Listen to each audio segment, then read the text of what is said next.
What's up? What's up? Simboy, what's good? A Percolum Audio, what's good, Perk Dog? Destructo was in the building. Teddy Bear Source Tracks. Man, Av's whole stream came up in here tonight, man. I appreciate y'all. I appreciate y'all. How y'all doing? Hope y'all having a good evening, man. Hope y'all's day has been better than mine. That's for sure. I almost didn't get to stream.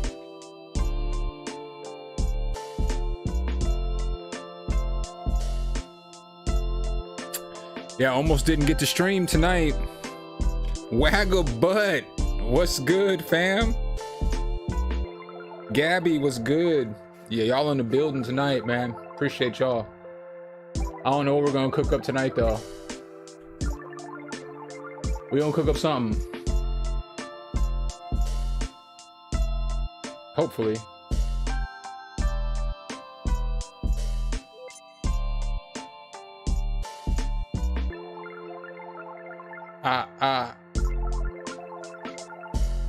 DSP plug.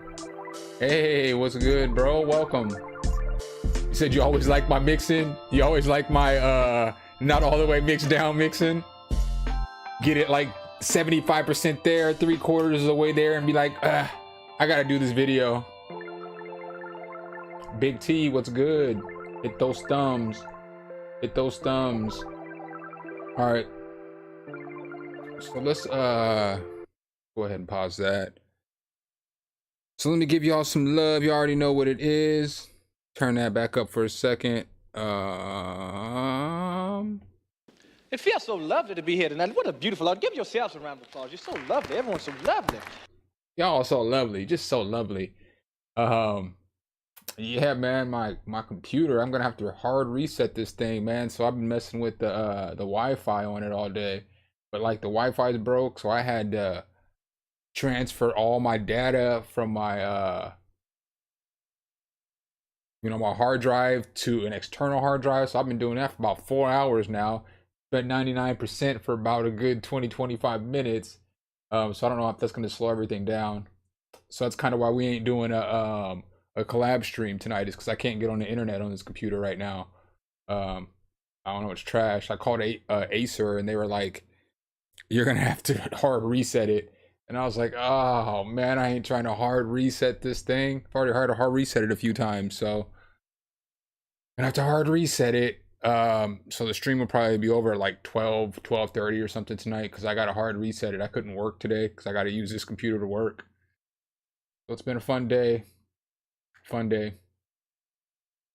I won't complain or cry though. Y'all aren't here for that.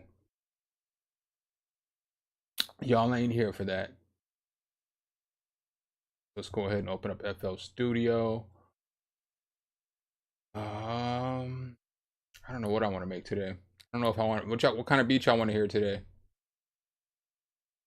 Y'all want to hear kind of lo-fi, some kind of boom bap, some kind of trap, synthwave? What y'all want to hear today? I'm down for whatever. I have nothing in mind. Hard reset type beat. That's just gonna be like a bunch. I might as well pull up that Kia, Kia, and just hit a bunch of synth noise. That's the straight hard reset beat right there. A bunch of crackling noises and stuff like that. You know. Let's experiment. So let me see. Let's pull up something. I don't really sample that much, Big T. I mean, I'd have to make the sample. Yo, and yeah, the hold, I guess it wasn't an extreme hold. I can't lie. The hold was only about 7 minutes. So it wasn't extreme. It wasn't brutal. But I was ready to complain about the whole time. I feel sorry for the guy on the phone, because I was cussing him out and apologizing to him at the same time. Because I was like, I said, no, it's not your fault, but this is some bullshit. But I know it's not your fault, but so I felt for him, man. He had to hear earful. Let's mess with this no tonic. Yeah, 7 minutes isn't that bad at all. But I did a thing yesterday though. I did a thing yesterday. I ordered that Neumann TLM 103. Yes, yes, sir. So that should be here tomorrow. One of these I really like. I like this Regal. This is what I use. I think it's this retrograde.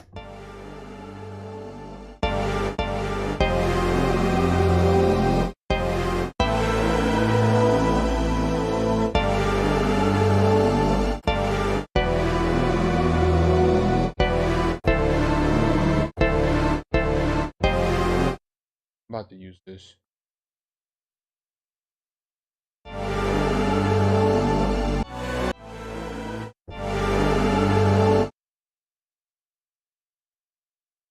Make something smooth. Yes, sir, man. You know, I've been talking about it forever.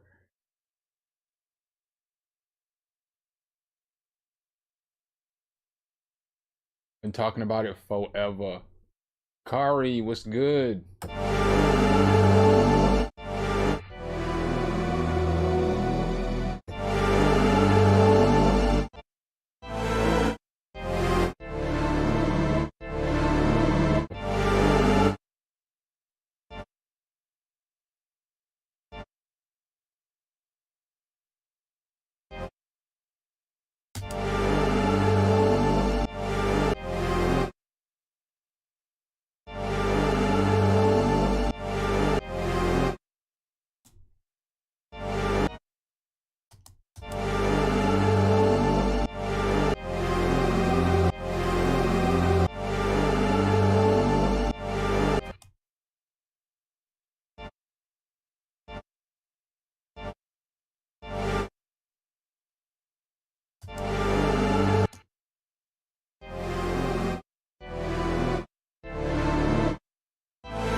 You said, I'm sorry, did somebody's talking about making videos? Um, and I use the Mac for the video edits and stuff like that. What's up, Musabi? I didn't even see you hop in. What's up, bro? Welcome. Um, I use a MacBook, um, because I just love it. Is that Mark? I didn't see Mark pop in here. Mark Matic on the beat. He said, "Let me see you. Let me send you a loop." I think he missed the whole part of me saying my internet's down or my internet ain't working on this computer. That's funny.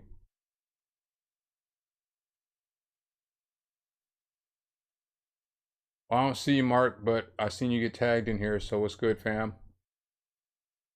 Are we trying to hide out here?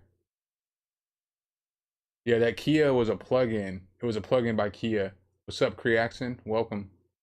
Which I thought was absolutely insane. That Kia made a plugin, so you know, it's not. I didn't do the review because I thought it was a fire plugin. I did the review more so because I thought it was wild that Kia made a plugin.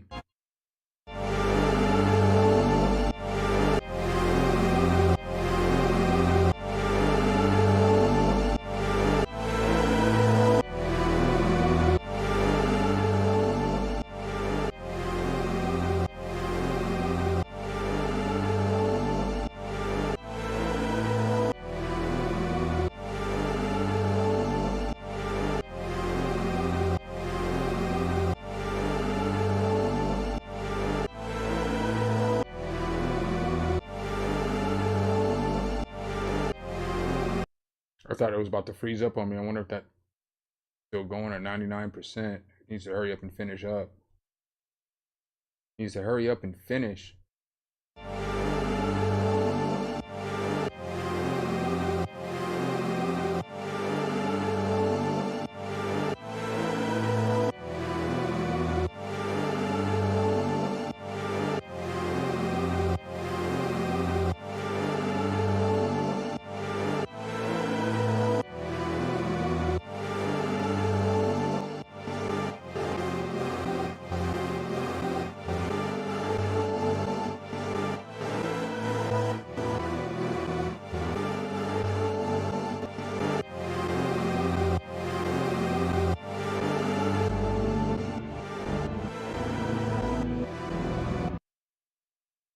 Maybe that's not it for this one.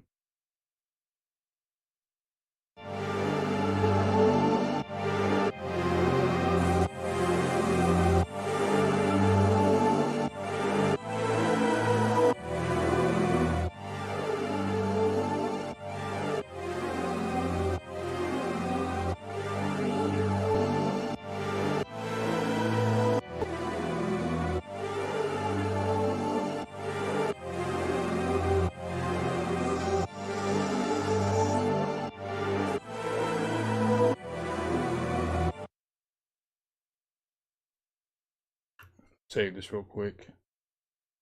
Save as 118th stream. B1.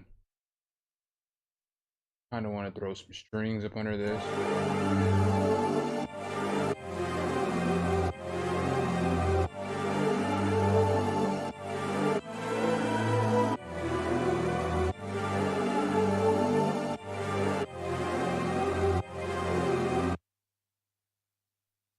Yeah, man, I can't wait till tomorrow. I don't know how I'm gonna do the video though, because it's like I kind of want to do an unboxing, but I want to do a review too. But I don't want to do a super extensive review in the unboxing because that's gonna make for a super long video. I know nobody has time for that.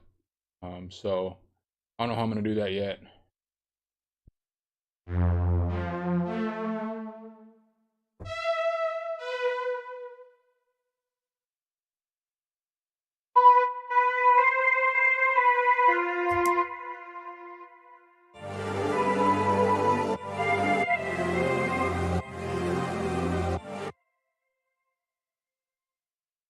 I could just go to lab. Just leave that. Grab some strings out of a plugin that I never use, that I should use. I might litter this beat up with this plugin actually. To that.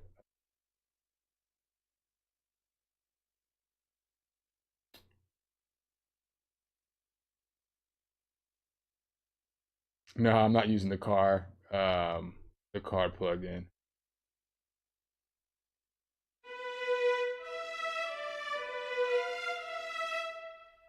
Exactly what I was looking for. How'd you know?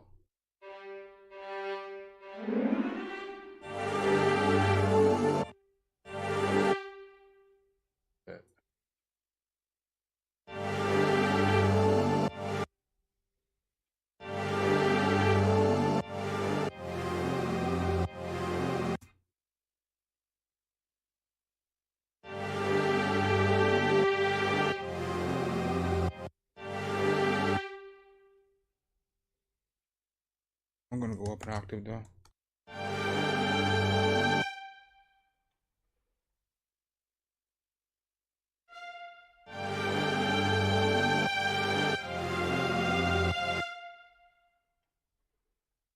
Better edit on that.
Chris, what's good, bro?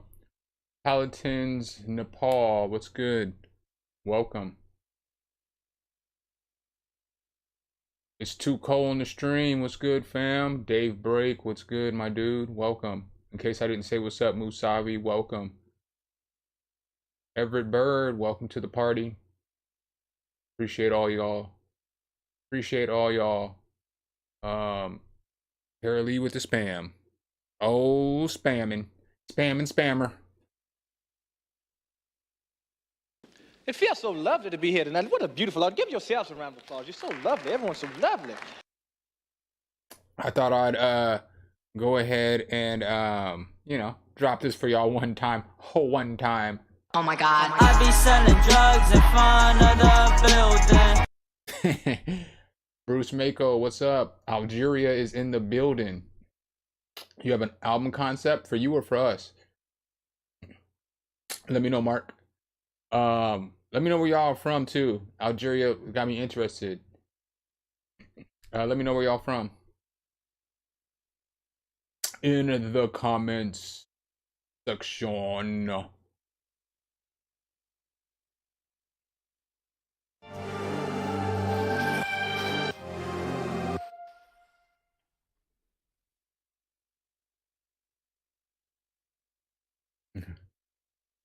Norway, that's what's up. Might be the first person to comment there from Norway in the chat. Welcome.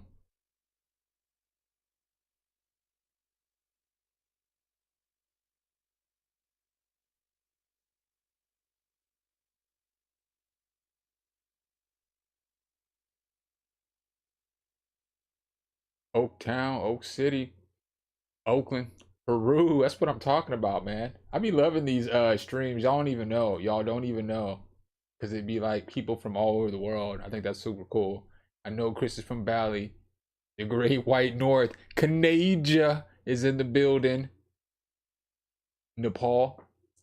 Right near in Singapore. I dropped a bar about Singapore in one of our stream songs. Are you asking or are you telling me, Chica? I don't know. Man, I haven't paid attention to any news today. Now I gotta look real quick. I haven't and I hope not. The last thing I want to worry about is a freaking war.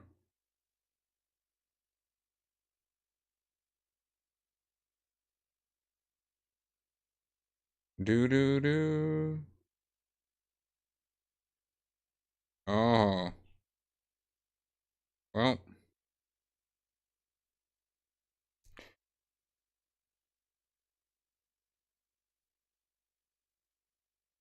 Yeah. Looks like we're about to go to war.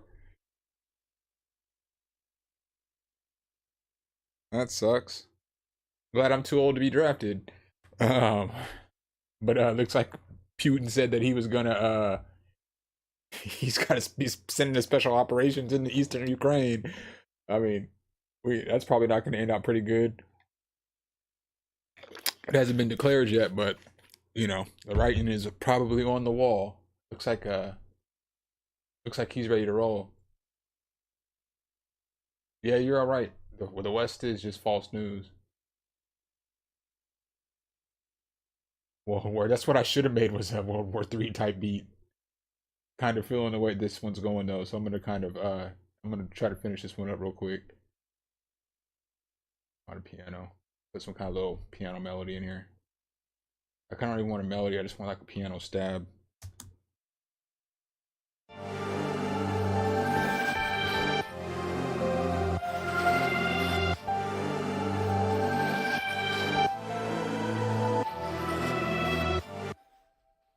Little stab that I can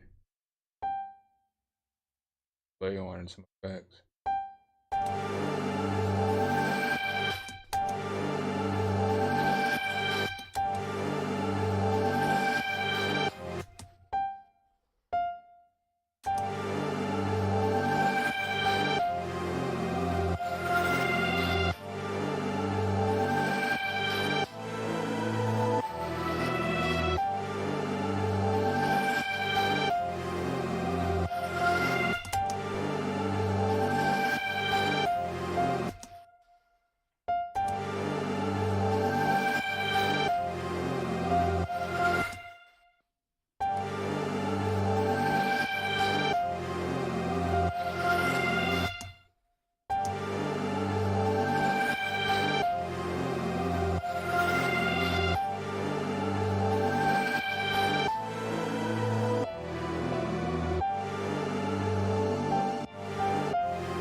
Alright, so I'm gonna throw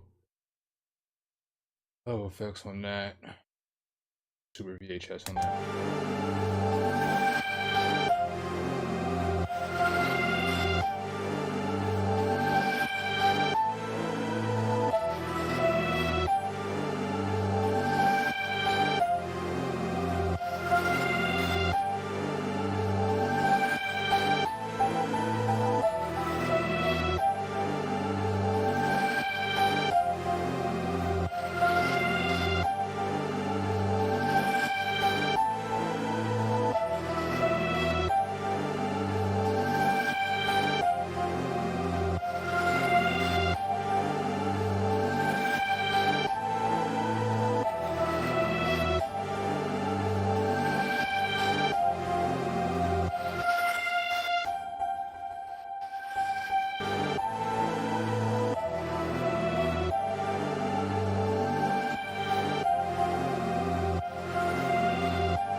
I don't know what else I want to put in here. What's up, Disty? Welcome. Um, yeah, I don't know. My girl abandoned her soul's a thief to my actual heart. But when I got the molly, she be on that. She let me clap her cheeks. Yo, I didn't see what he said. Sorry. What'd you say, Brody? You're asking about. Have I tried any other doll? I've tried. Man, I've tried. I've used going back to. The hell that is flying around in the background? It's like I see something white floating around back there, but I don't know what the hell. It's a ghost. It's a ghost. Ghost. Ghost. Ghost. Ghost. Ghost. Ghost. Yeah, man, I've gone back from hip hop EJ. I've used FL Studio since it came out. I've used Acid Pro. I've used Cubase. I've used MPC Beats. I've used LMMS. I've used I've used Logic. I've used Ableton. Used Pro Tools, but I've never had Pro Tools. I've used Cakewalk.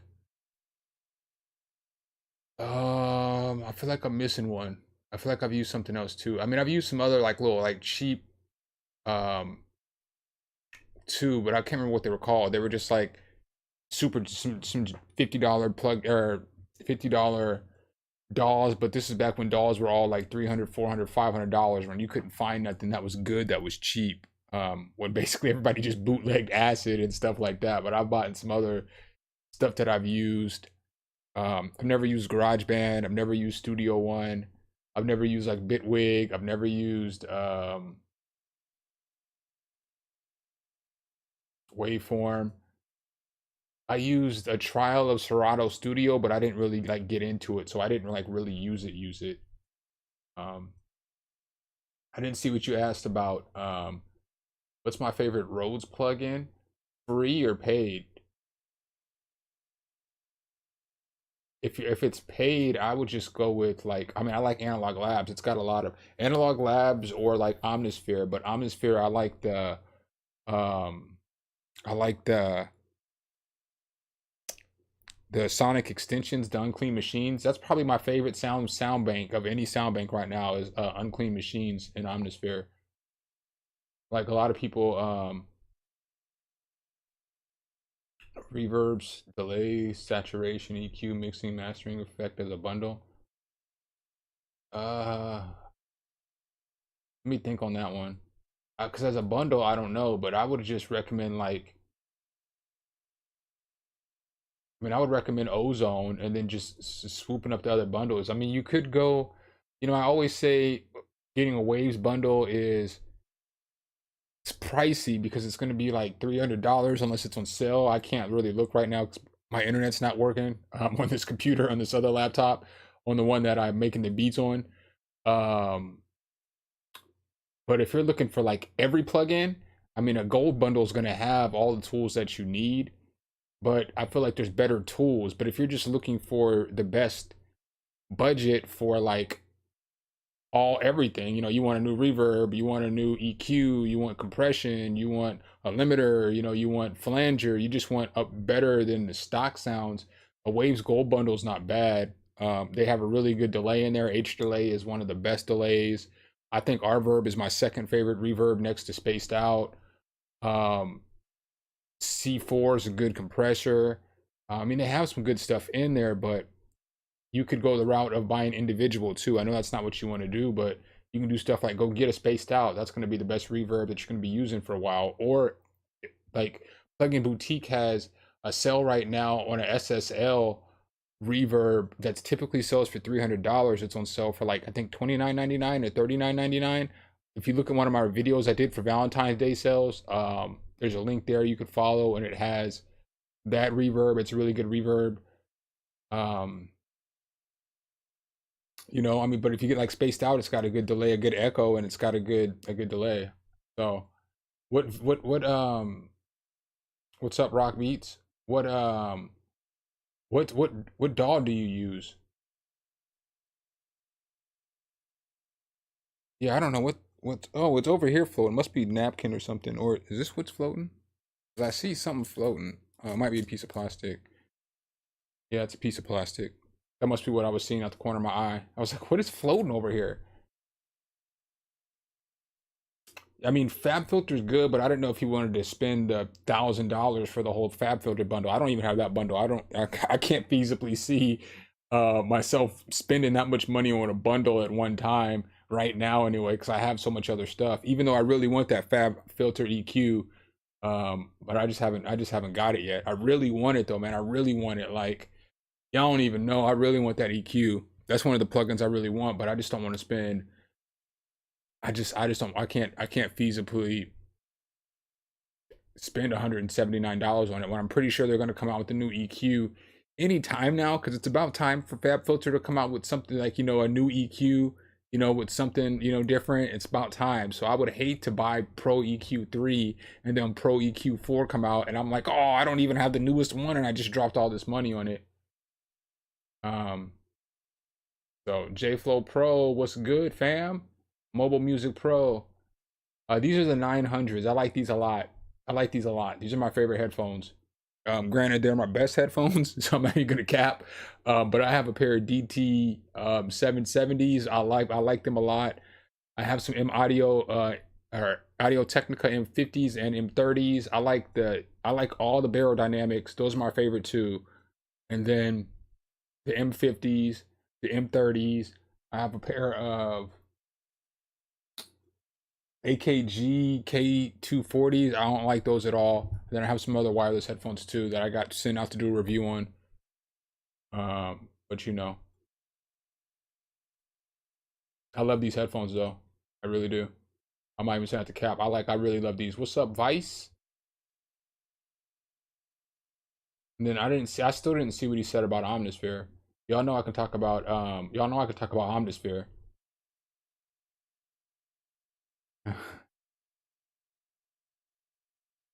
Yeah, I don't see the comment about Omnisphere. You can ask it again though. I don't know about a Shure headset, man. I'm good with this right here. I'm good with these, man. Um, if the next headphones I'm gonna get, which is gonna be we're not within probably the next 3, 4, 5 years, but eventually I'll probably get some Focal listens. You know, the super expensive Focals. I think the listens are the expensive ones. Eventually I'll probably get those, but no, that's no time soon, man. That's no time soon. Not in my near future. I have so much other stuff to get before that. If you have Nexus 3, is it worth it for Omnisphere? I can't answer that question for you. For me, knowing what I know now, yes. I think Omnisphere is much better than Nexus because it's an actual synth. So you can actually edit all the sounds opposed to Nexus is just a rompler. But if you're going to get Omnisphere and only use it for presets, like when I'm on stream, I only use Omnisphere for presets because I can get into sound design for, I can mess with one sound for like 45 minutes to an hour when I'm by myself. And I don't want to like be on stream, like caught in this rabbit hole where I'm like just tweaking these sounds and trying to save settings and trying to save presets. So if you're only going to use Omnisphere for a preset bank, then it might not be worth it to get Omnisphere, if you have Nexus already, because all you're going to be doing is using the presets. You can really just throw effects on a lot of Nexus's sounds, and you can get similar sounds to what you're going to get in Omnisphere. But if you want to take advantage of Omnisphere and actually mess with the synths, mess with the different oscillator levels, start layering sounds together, start doing sound design, because you get a ton of different effects, you get so much stuff, then Omnisphere is definitely worth it for you. It's like definitely worth it. If you're into trying to start doing sound design, it's without a shadow of a doubt worth it. But if you're just going to use it as a preset bank and you have Nexus 3, I mean, you know, you might be able to, for the money that you would spend on Omnisphere, you might be able to go out and get, 3 or 4 other solid plugins.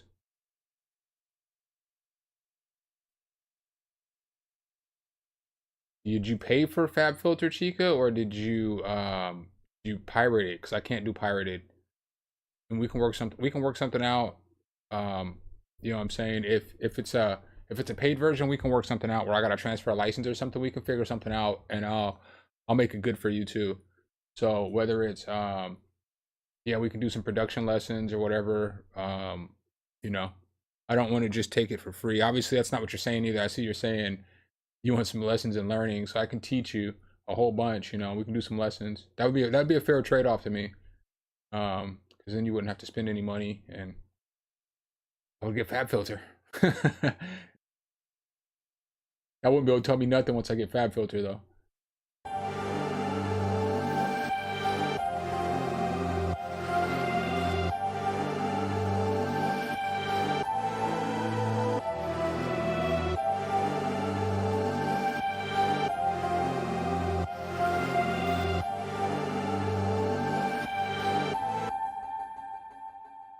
It's like I shouldn't put a saxophone in this beat because I put a saxophone in the last.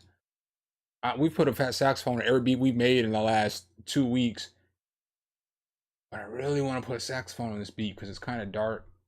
I love me some saxophones.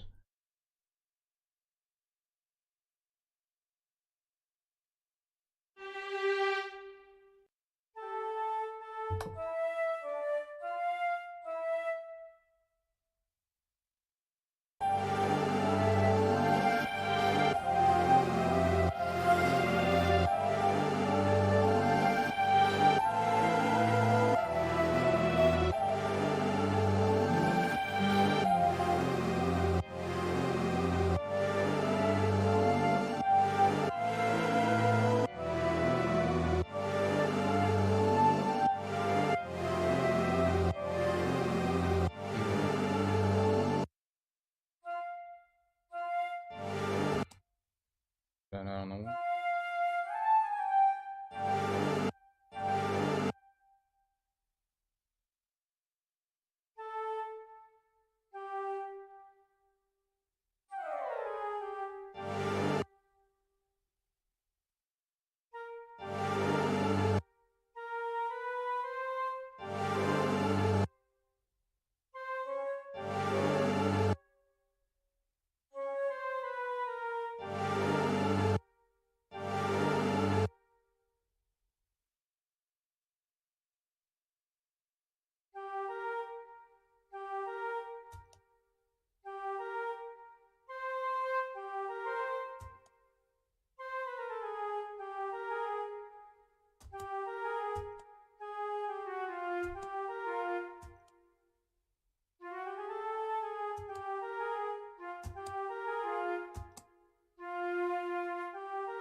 I don't even know why I'm trying to put a flute in this beat. I was thinking about putting a flute in there and then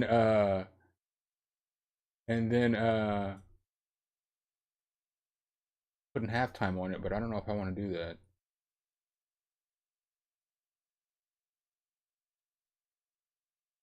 And I kind of do, but I don't.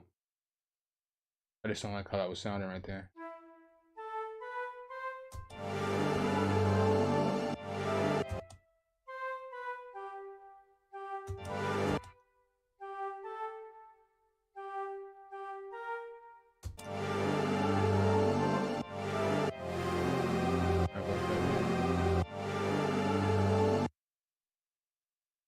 Mess with some drums for a minute.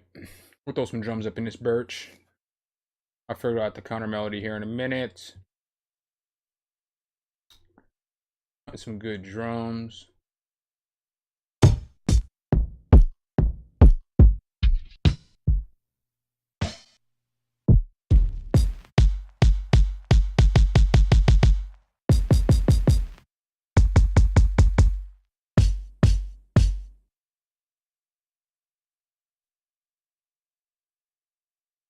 Wonder if it's still on 99%. You gotta be killing me.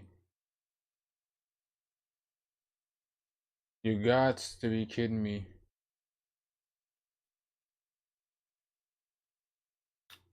You said you got the 990s? Oh yeah. Either you can return them or you can get a preamp, mic amp, Mobile Music Pro. That's always an option too.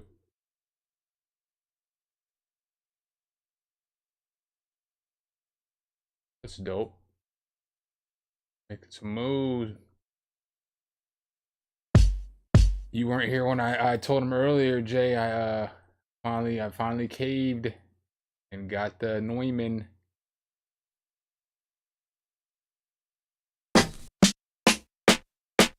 I'm not gonna know how to act when that comes.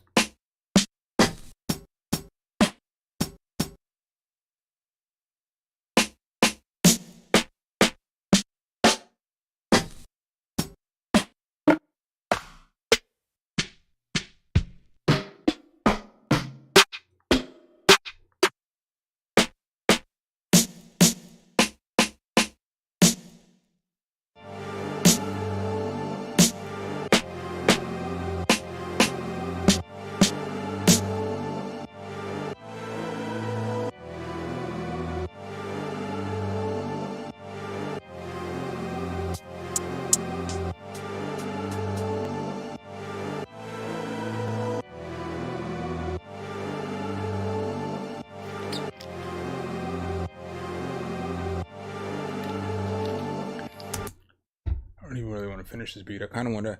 Somebody said make a drill beat, and I seen it late. I wish I would have kind of messed with that first. Yeah, bro.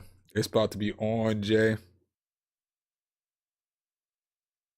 It's about to be on. Toby, my guy, what's good, bro? What is good, yo?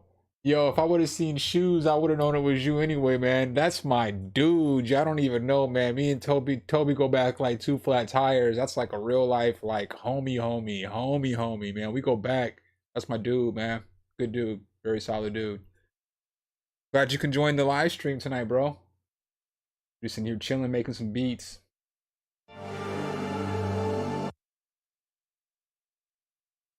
Not much, man. You already know.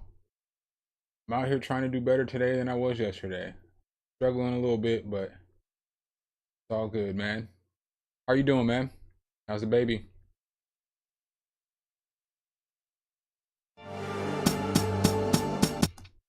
We're not doing that. We're not doing that. It feels so lovely to be here tonight. What a beautiful audience. Give yourselves a round of applause. You're so lovely. Everyone's so lovely. Everybody's so lovely. Why does it sound so doo-doo? I didn't think it sounded. I feel like that's not the snare I picked. Oh, that's because it's not the snare that I was gonna use for the snare. Need to get my life together. One instrument at a time.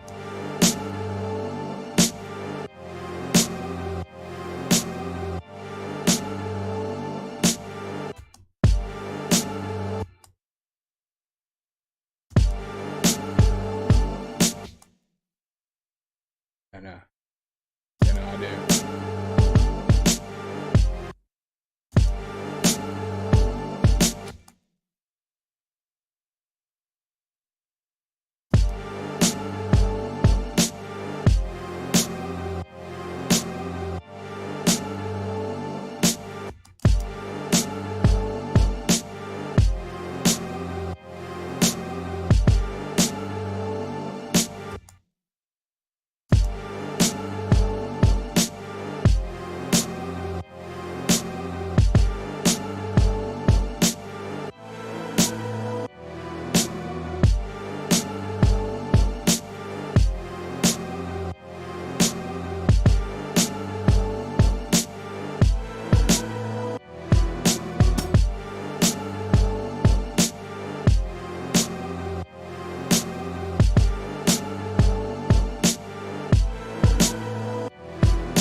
We're just gonna run a basic pattern.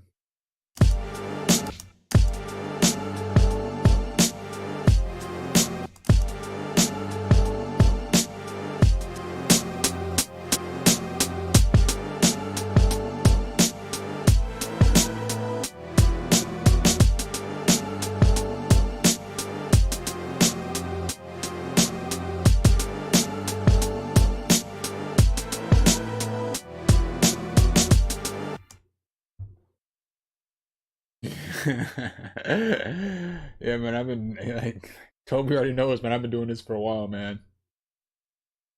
Beats, raps, all that, man. 98, really. That was the year I started, was 98.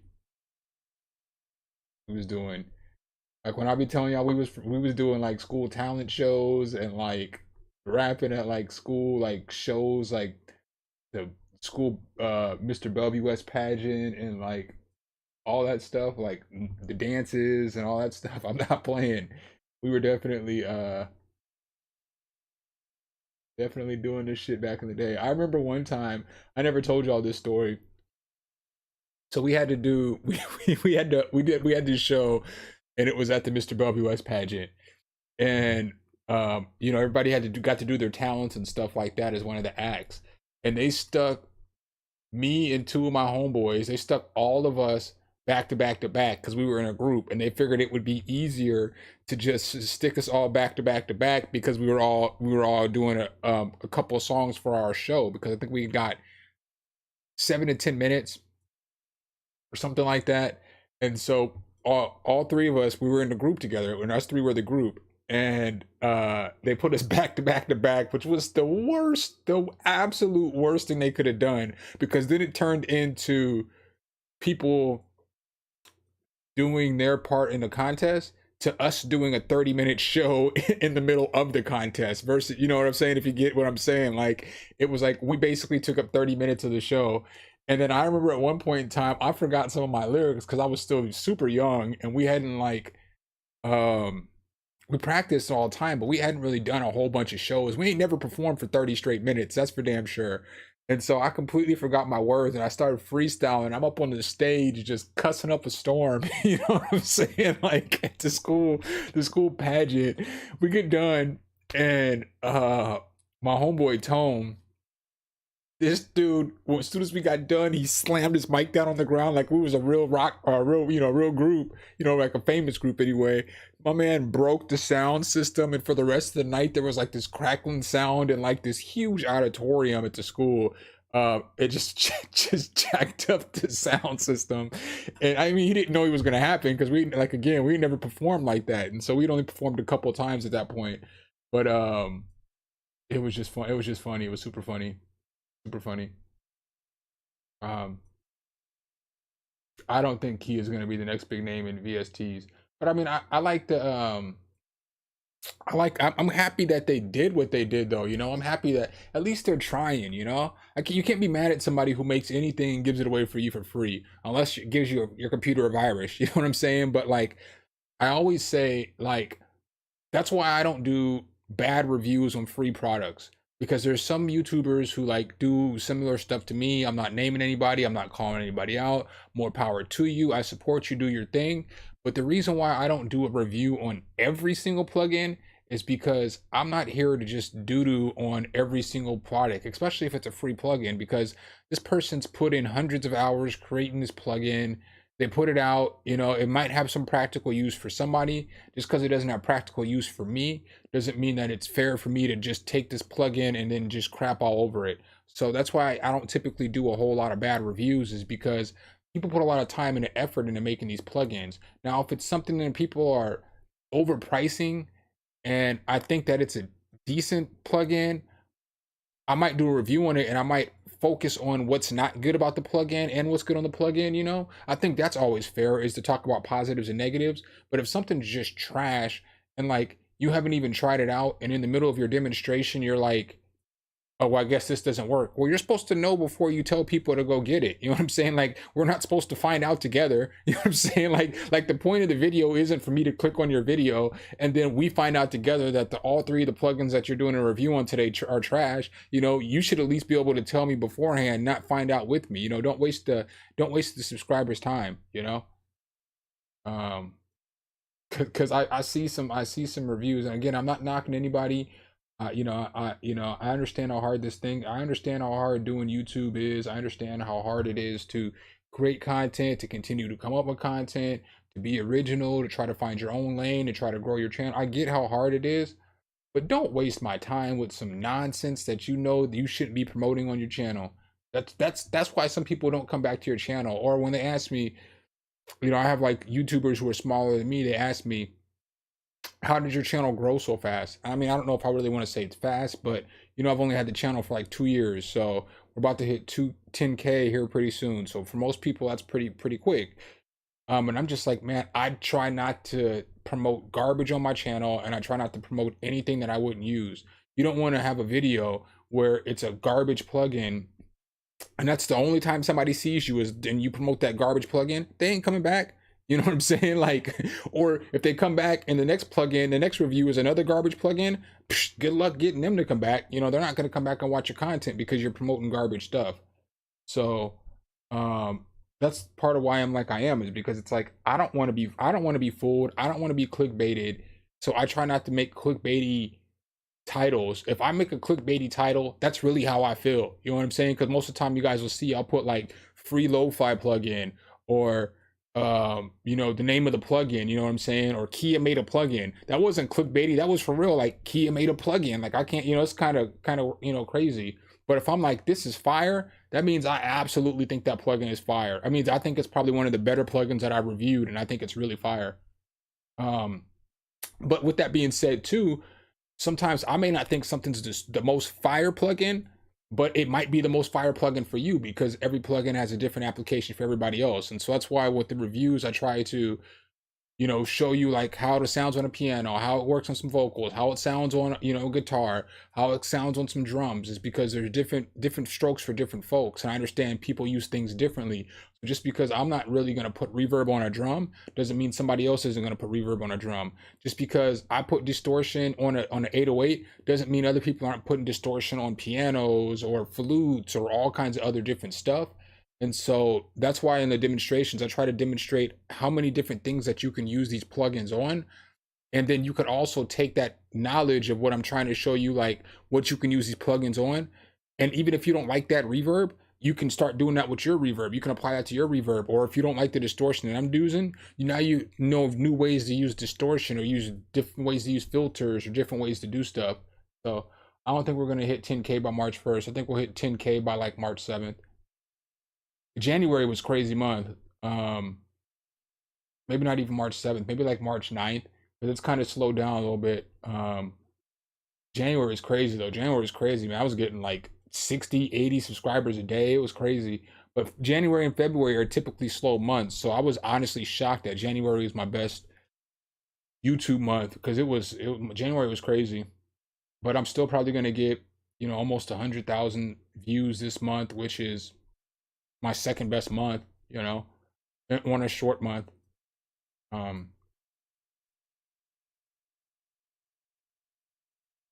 Sexy confidence.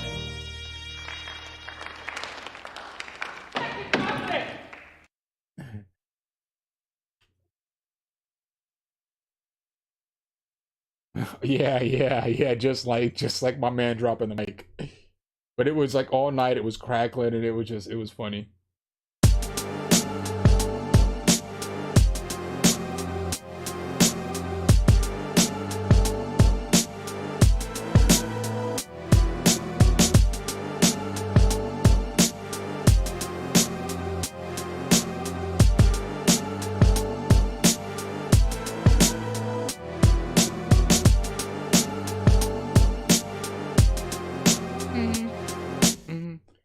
I'm gonna have to put a saxophone in here. I mean, just a saxophone just sounds right. I can just hear it in my mind, just like just a couple of notes, dun, dun, dun, just simple notes.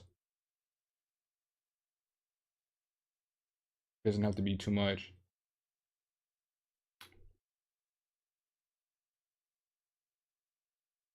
Yo, here's the thing about cymatics. And again, I'm not knocking anybody because I can't make a plugin. I feel like cymatic stuff is too expensive. I don't feel like that keys plugin is worth $100. And then they dropped a reverb or a delay plugin that was $120. I mean, you know what? Do what you do. You know what I'm saying? Get that money, but $120 for a delay plugin? That's absolutely insane. Absolutely insane. That's not even, I mean, that's absolutely insane. I feel like I don't understand why sometimes these companies, because they have a strong following. So I feel like if you charge $120 for a delay plugin, there's only going to be a few people who are going to get that. Not that many people are going to be willing to spend $120 on a delay plugin. Maybe like, you know, some new producers who don't know any better, but that plugin's not worth $120. But if you charge 30, you know what I'm saying? I guarantee you 10 times more people would buy that plugin, you know, because I would have probably bought the plugin for $30. But for 120, I will never buy that plugin. There's not a day of the week I'm ever. It didn't matter even if I was a millionaire, I still wouldn't spend $120 on some delay plugin. It's just not. It doesn't make sense. And so instead of trying to sell as many as you can, it's like cymatics and unison. It's like instead of trying to sell as many as you can, they try to sell for as much as they can. And think about restaurants. Why is McDonald's the #1 fast food restaurant in the world? Because they try to sell as many burgers as they possibly can. That's why fast food restaurants typically tend to make it and stick around for a while, is because they'll give you a good value, but their goal is to sell as many of them as they can and make as much money as they can off of, you know, managing all their costs and stuff like that. Like, you know, if Arteria and companies like that, yeah, they can charge more because it's Arturia. You know what I'm saying? Cymatics is just getting into the plugin game and they're already trying to price. It's like if you were to, it's like if a Kia was like, I'm going to charge as much as a Mercedes Benz for my car. You know what I'm saying? How many Kias you think you're going to sell? Not that many Kias. So it's like, that's what these car companies are. I mean, that's what these plugin companies doing. These small companies, they think that just because Arturia, who has a strong background, who, you know, whatever they put out is going to be solid, or like Omnisphere, you know, it's tried and true, it's a solid product. You know, there's companies that are tried and true, and it's like Baby Audio is more tried and true to me than Cymatics is in plugins. And I think Spaced Out's a much better plugin than that delay plugin that they just dropped, and it's half the price. You know, I just don't see it. Their light versions are good. Their plugins aren't bad. Don't get me wrong. Again, I want to make sure I stress this. I'm not saying that the plugins are trash, because I use Origin. I use Diablo. I use something else that they had too. I don't use it no more. But whatever, some other plugin that they had that was free. Oh, Space Light. I use that too. And I think they're decent plugins. But again, for $120 for a delay, that's like... there's no reason. There's no reason. There's no reason it should cost that much. All right. What's the name of that saxophone? Oh, it's in here.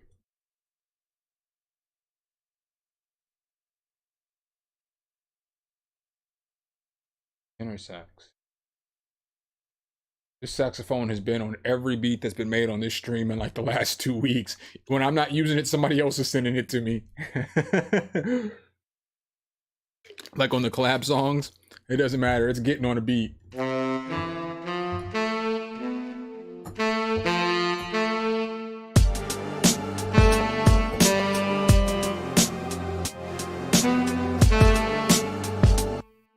I just want to run that back, or it's make it sound like I chopped up a sample.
Yeah, that reverb is beautiful. I love it.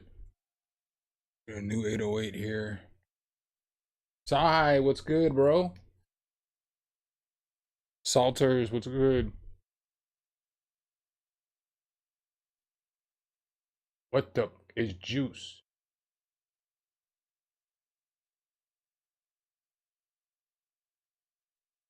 Yeah, Monster Doll makes good plugins. I like them.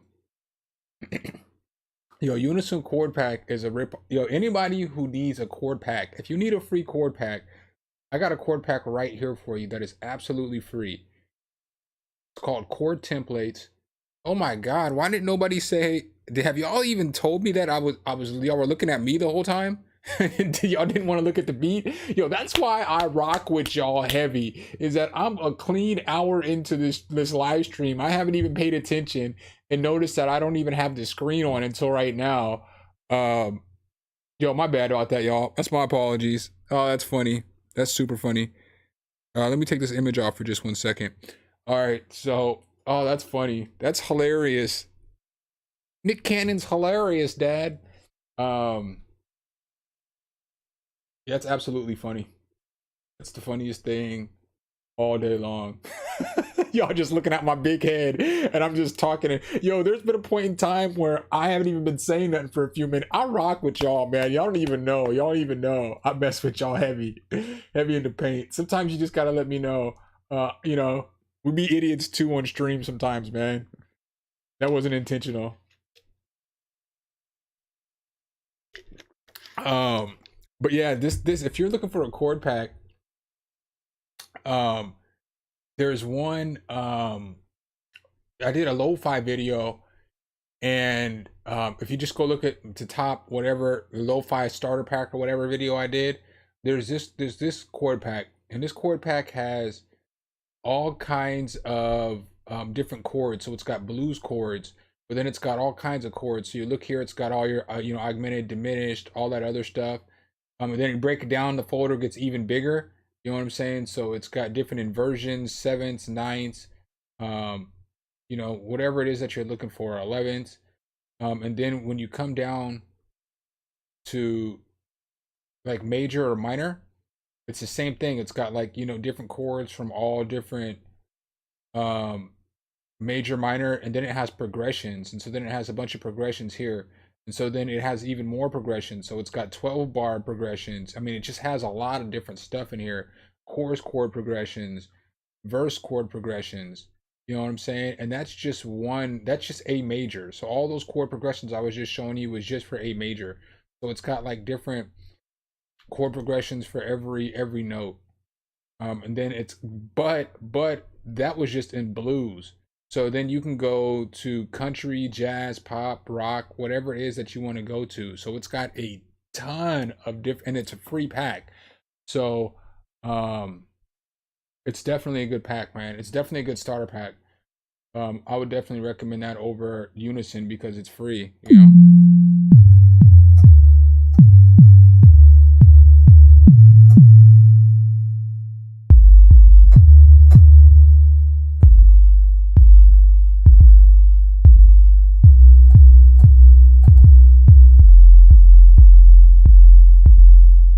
Whose speakers are knocking right now?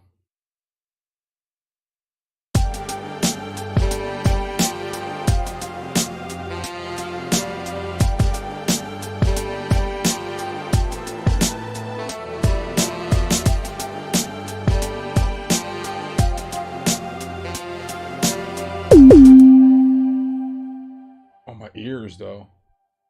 Go ahead and turn that down just a little. Turn that John down just a little bit. Just a little bit.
Do I?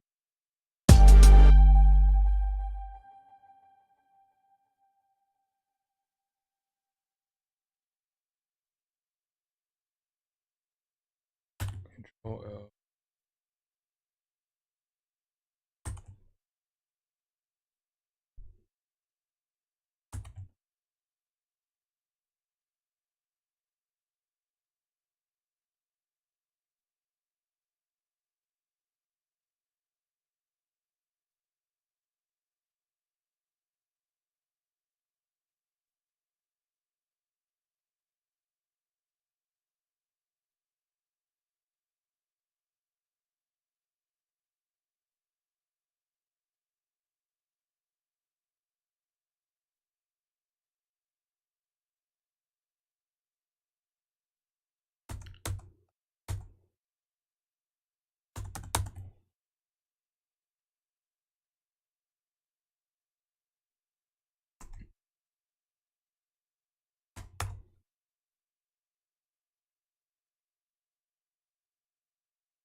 Wait.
No, I haven't upgraded knock yet.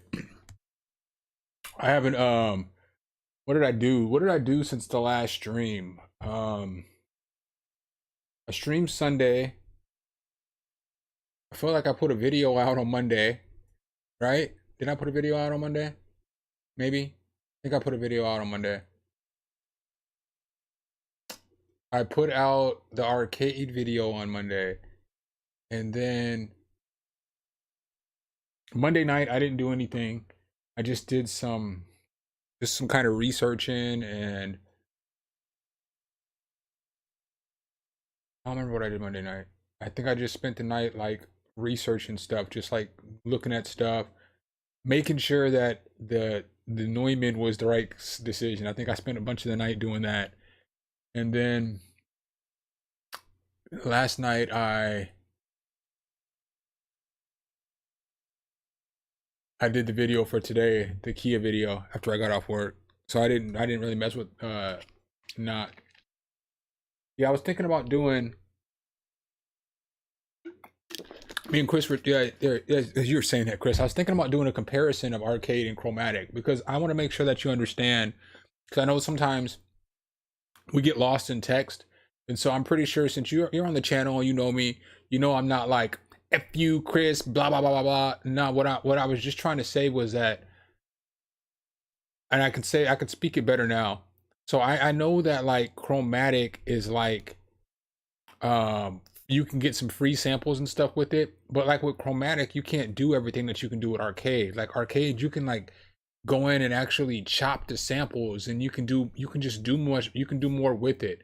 But I know chromatic does have some super solid samples. um and then considering that they both cost the same amount of money, just you have to think what's the better value as of right now, arcade or chromatic. And it's just hands down it's arcade, because arcade has been out for 2 years and there's just an orifice of sound, versus chromatic, yeah, they have a bunch of sounds, but their library is nowhere near as deep as arcade's library. And it just is what it is. Not to say that it's not a great tool, because I heard Av make some fire beats using chromatic on stream, and there was some super solid samples in the kit, like super fire.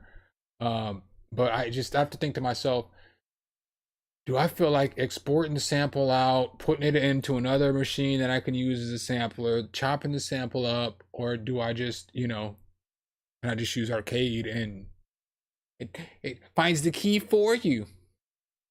Yeah, chromatic, I mean, it's fire, I mean, and then it's one of those things too. You got the money, get both.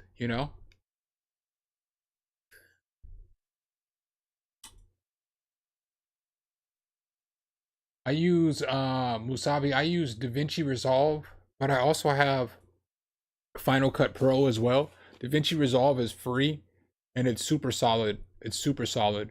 But I use DaVinci Resolve, and I use sometimes I use Final Cut Pro. I would still be using Final Cut Pro, but at one point it gave me it was giving me issues, so I basically stopped using Final Cut Pro because it was giving my computer problems, because it was like I didn't have an update or something. And it's like, man, if I gotta always update my computer to use this program, plus I don't like how Final Cut Pro renders in the background.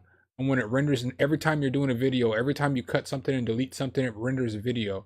So videos be taking like 40, 50, gigabytes to edit.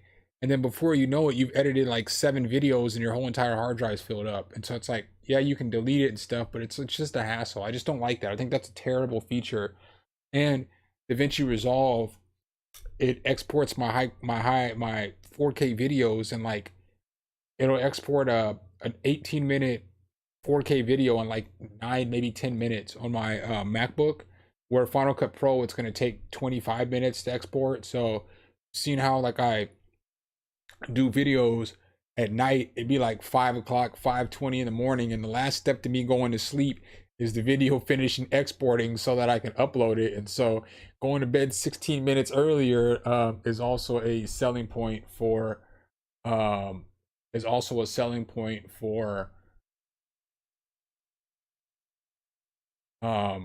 me using DaVinci. I just like it. I used DaVinci before I switched to MacBooks. When I was editing on my PC, I was using DaVinci. And so it was like I wanted to use Final Cut because it came with the computer. DaVinci Resolve, the free version, doesn't have all the tools that you need to edit. I mean, well, let me rephrase it. It has all the tools that you need to edit, but it doesn't have all the bells and whistles because it's a free version and there's a paid version. Final Cut Pro had all the bells and whistles, and it came with like motion and different other applications that work with it. So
man, that last percent is taking over an hour.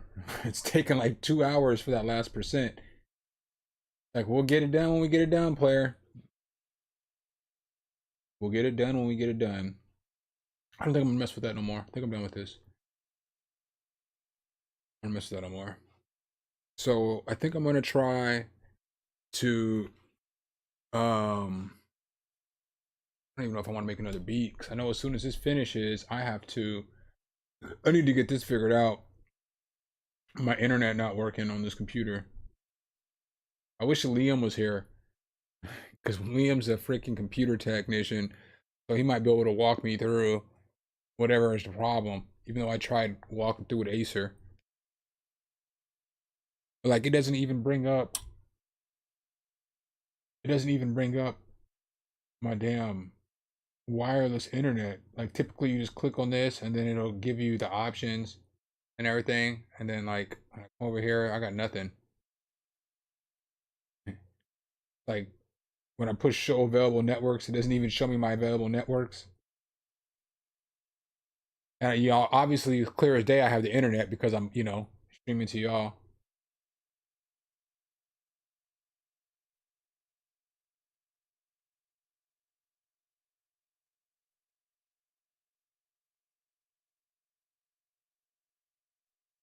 All right, Aperculum. Have a good night, bro. I just don't know what I'm about to do. Yeah, I'm just happy I swooped the happy I swooped that mic, bro. I can't wait. I gotta get a new pop filter though. So I mean, I have another pop filter. Um, I have a pop filter for back there. That I can use for now. But I was thinking about, you know what, just might as well go ahead and get myself a Stedman. You know what I'm saying? And not even complain about it, man. Not even be sad, not even be mad. You know what I'm saying? Just get that Stedman. Feel good about yourself. You know, I never would have thought I'd spent the money on a Stedman, but you know, might as well get it and then um rock with that, and then you know, have the mic. And I got myself a little backpack too, because you know, y'all know when I go to Vegas, I want to make sure that I have um the proper bags and stuff. I don't want to be taking like 6 or 7 different bags, like a camera bag, then laptop, 2 laptop bags, and like I just want to have all my stuff together. So I got a little computer and camera bag backpack.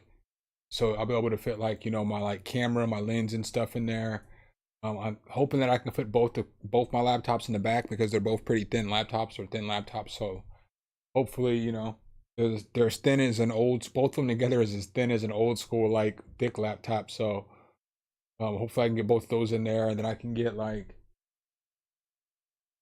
I don't know, maybe some cheap headphones or something in my maybe like my Audio Technica 30s in the bag, and then I'll just take these probably in a carry on or whatever. But I just want to be able to have all that stuff in one area so that, you know, and then like when I start doing um you know, traveling around and like doing content with like other creators in this area, I want to be able to take whatever I want easily. You know what I'm saying? I want to just be able to load up a backpack, and then if I have to take another bag, that's cool. But I don't want to be carrying like one bag, 2 bags, and a shoulder bag, and like I'm not with that.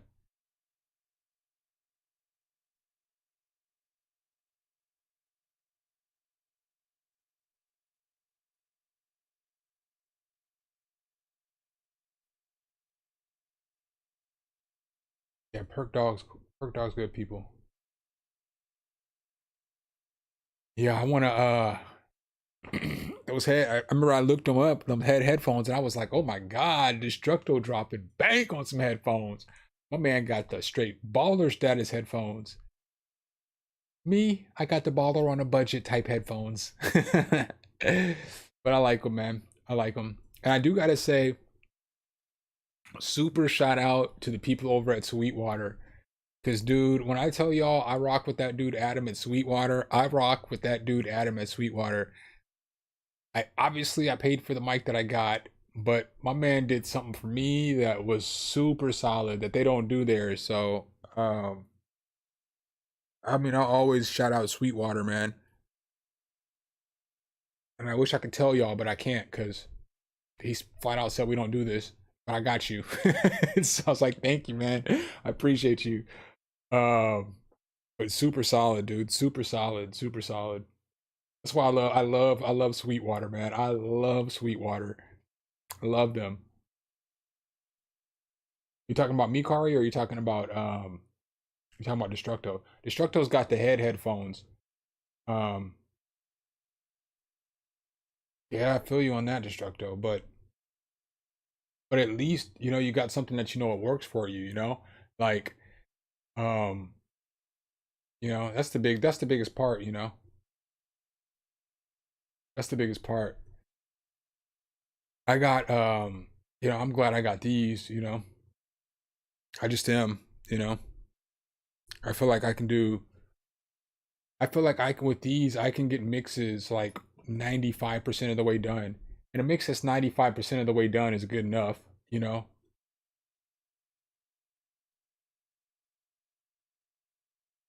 You said who is that? Let me click on that. I gotta open it up in my browser because I can't open it up on the other. See, but I'm not necessarily. I'm like at that between point. I'm at that point where some people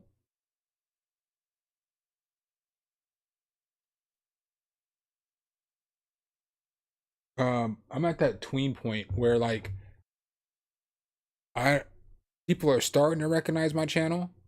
So since they're starting to recognize my channel, I'm starting to get like obviously as you guys can see, um as you can see, I'm starting to get, affiliates and companies are more willing to like when they hit me up, they know that, they pretty much have to pay.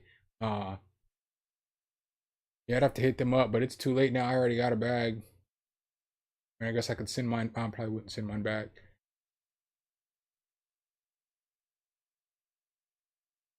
Yeah, my bag was only $50 though. I mean, it looks fire.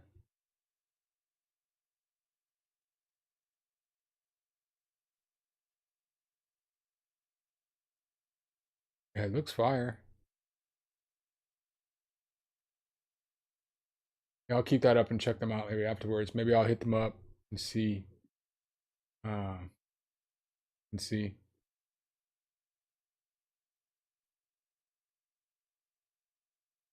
But just be wary. The 700 Pro X's are nice, but the only thing about the 700 Pro X's is that I wouldn't recommend necessarily mixing in those because those are they're super bass heavy.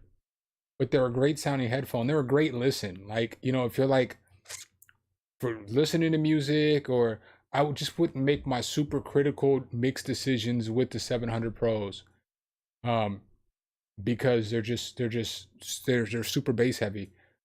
Um you know, that's just I mean, I don't even want to say they're super bass heavy because it's not like they're like some beats or something like that or some bows, but in comparison to um most studio monitors, they're going to be pretty bass heavy.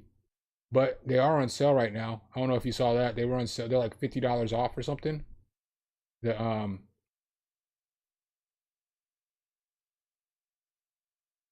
know they were $50 off.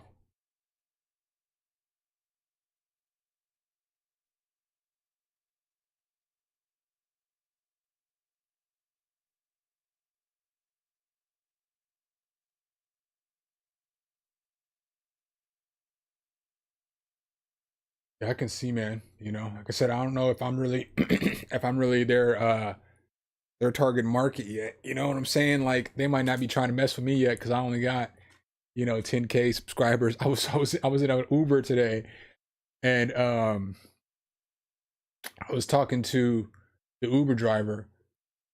I don't remember what we were talking about. We were talking about because the Uber guy, the both the Uber drivers I had today were actually pretty solid, pretty solid. But the first one was super cool. As soon as I sat down, I had on my Dallas Cowboys hoodie earlier. As soon as I sat down, he's like, "What happened to your boys?" And so then we're just he's shooting it back and forth. I don't remember what we got to talking about, but I was just then we got to talking about all kinds of stuff, and he was like, "What do you do?" So then I told him, and he was like, "You be making videos and stuff?" And I was like, "Yeah." And he was like, "Really?" I was like, "Yeah, man, but it's not like I'm like this huge channel or nothing, man. I just only got like 10,000 subscribers." And he was like, "Man, I tried doing YouTube." He said I couldn't get over 500 subscribers. He said that's a big number. It made me feel a little bit better, like not because he couldn't do well, but just because what may not be big to you may be big to somebody else. Rogue, what's good? Yeah, Dave, those headphones are super serious, bro. Super serious. They're no joke. They're no joke.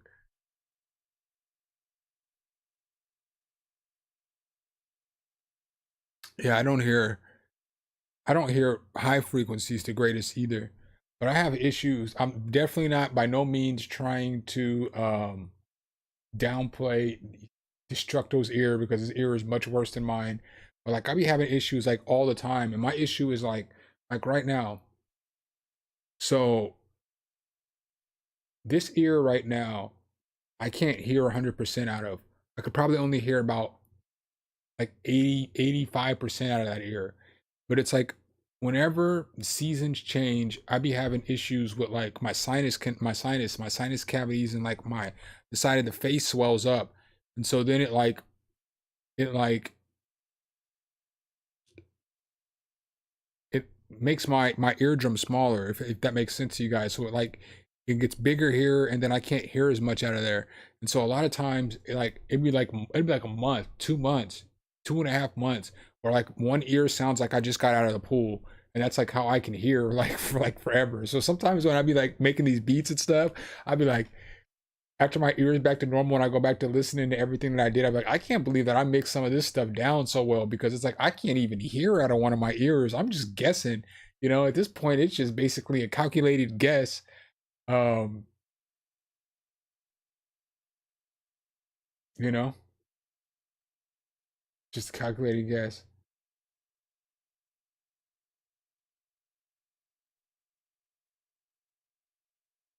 Yeah, I wish I would have. Well, no, I don't, because at the end of December, I was broke, man. I was super broke. But I had made sure my kids had a great Christmas. And what did I do at the end of December? I was wondering this the other day. I was like, what did I do at the end of December? I feel like I bought something at the end of December. Is that when I got my guitar? That might be when I got my guitar and my kids' Christmas. And I was brutal when, I guess, Christmas for everybody in my family. Christmas was brutal, but it was cool. It was a good time. Recovered, and your boy got that Neumann. Should be here tomorrow. It's FedEx though, so they said it'll be here on Thursday, so it'll probably be here Friday. I don't even want to get my hopes up because I already know how y'all already know how FedEx is. FedEx is garbage. FedEx is garbage.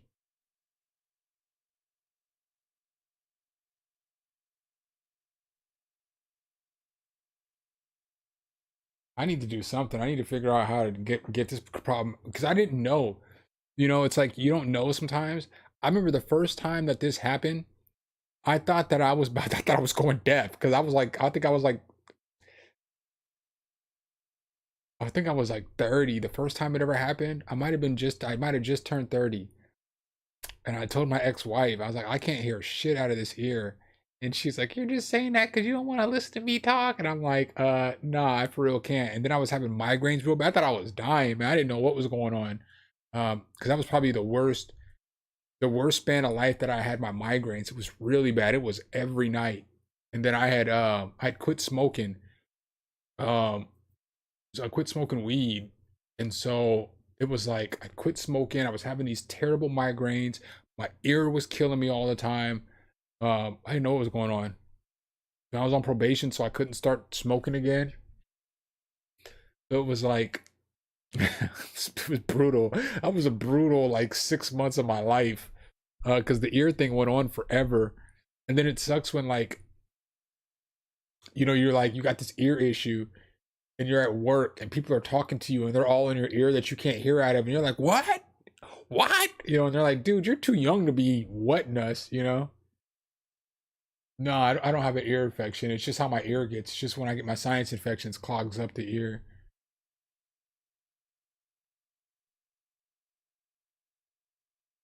Yeah, man. You already know, Toby. You already know about FedEx, man. FedEx don't play. By don't play, I mean they play. That's all they do is play around. They play around with your soul. Like, dude, I ordered my preamp from, or not my preamp, but my interface. So basically, interface is the tool that you need to hook your microphone. It's the in between your microphone and your computer, or your monitors that play sound in your computer. So I had this very nice interface. It's like $1,000, maybe a little over $1,000. And I ordered this interface, and it was supposed to come to my house in 2 days, right? So it was a big issue. It was a big issue because my salesman wasn't in at Sweetwater. This other salesman was trying to upsell me on a different interface that I was looking at, but I decided not to get because it was like $500 more, and I was like, I feasibly can't spend that much money on an interface that's not all the way complete, because it wasn't all the way complete with the software. So I ordered the interface on July 3rd, and it's supposed to come to my house July 5th or 6th. Maybe the 6th because the 4th pushed it back a day. And no, no, no, no, no. I was gonna order it the 2nd, and if I would have ordered it the 2nd, it would have been to my house on the 6th, because they were, everybody took off July fit this year for a, you know, a 3-day holiday or 3-day weekend or whatever. So the guy didn't. I didn't order it until the third, which was the next day because I looked online and seen that they had it, even though he told me they didn't. So I ordered it anyway. So since I ordered it on the third, they couldn't ship it until the seventh. So then I was supposed to get it on the ninth. So keep in mind, I ordered this thing, or I was supposed to get it on the 8th. FedEx was late on the 8th. They were late on the ninth. So I called them on the ninth and I was like, hey, I need you guys to tell me when you guys are going to be here with this package because I got to sign for the package. So I haven't worked the last 2 days because I've been waiting for you to show up with my package that you guys haven't delivered. So FedEx was like, oh, we'll be there tomorrow before 10 o'clock. You know, we guarantee we'll be there tomorrow before 10 o'clock. So I said, all right, cool. So I got up at like 8 o'clock and I waited for FedEx to come, right? So then at noon, I see my package said that it was damaged and it was going back to Sweetwater. So I was like, you gotta be kidding me. You know what I'm saying? Like, my package is damaged and you damaged it today. So the guy dropped it or he did something on the truck, right? And sent it back like the third day of lateness that it was supposed to be. So then Sweetwater made me wait until the package got back to Indiana before they would resend me the interface. It ended up taking, and then Sweetwater was late, or then FedEx was late 2 days again delivering the package. It took me 2 weeks to get a 2-day delivery, and FedEx had no remorse. They didn't, you know, no remorse at all. No sorry, no nothing, you know, nothing. They didn't even email me. So the lady didn't call me to tell me my package wasn't coming. Nothing. So it was like, FedEx is trash. Long story short, FedEx is trash. And there was a point in time in my life, yeah, it definitely took 2 weeks. FedEx used to be the gold standard for delivery. If like if you would have sent like in the early 2000s, in the middle 2000s, maybe even like 2000 up to 2010, if you sent something through FedEx, it was guaranteed that FedEx was going to deliver that shit on time. The hail, sleet, snow, FedEx used to be the gold standard in delivery, and now FedEx is the absolute worst of all the delivery companies. They're worse than the post office, they're worse than UPS, they're much worse than Amazon. Amazon's the best. You know what I'm saying? Amazon, you know, you might get something late from Amazon, but it's like you order more stuff from Amazon. You know what I'm saying? So you might order 30 things from Amazon and one thing might come a day late. But it was like, well, they're just pens. You know what I'm saying? Like you can't be mad because they couldn't ship some pens from New York to, you know, Atlanta in 2 days. You know, I mean, like, it was $3 purchase. You know, I get it. You know what I'm saying? But like normally when you order stuff through like FedEx, it'd be like hundreds of dollars and stuff like that. They should prioritize. Amazon is absolutely killing the game. And Walmart's not bad either. Walmart's pretty good delivering. Even though it would just be random people showing up in your house. In their normal vehicle, be kind of throwing you off a little bit. Like all of a sudden a Hyundai will pull up into your driveway and then bam, next thing you know, you got some toilet paper from Walmart, you know?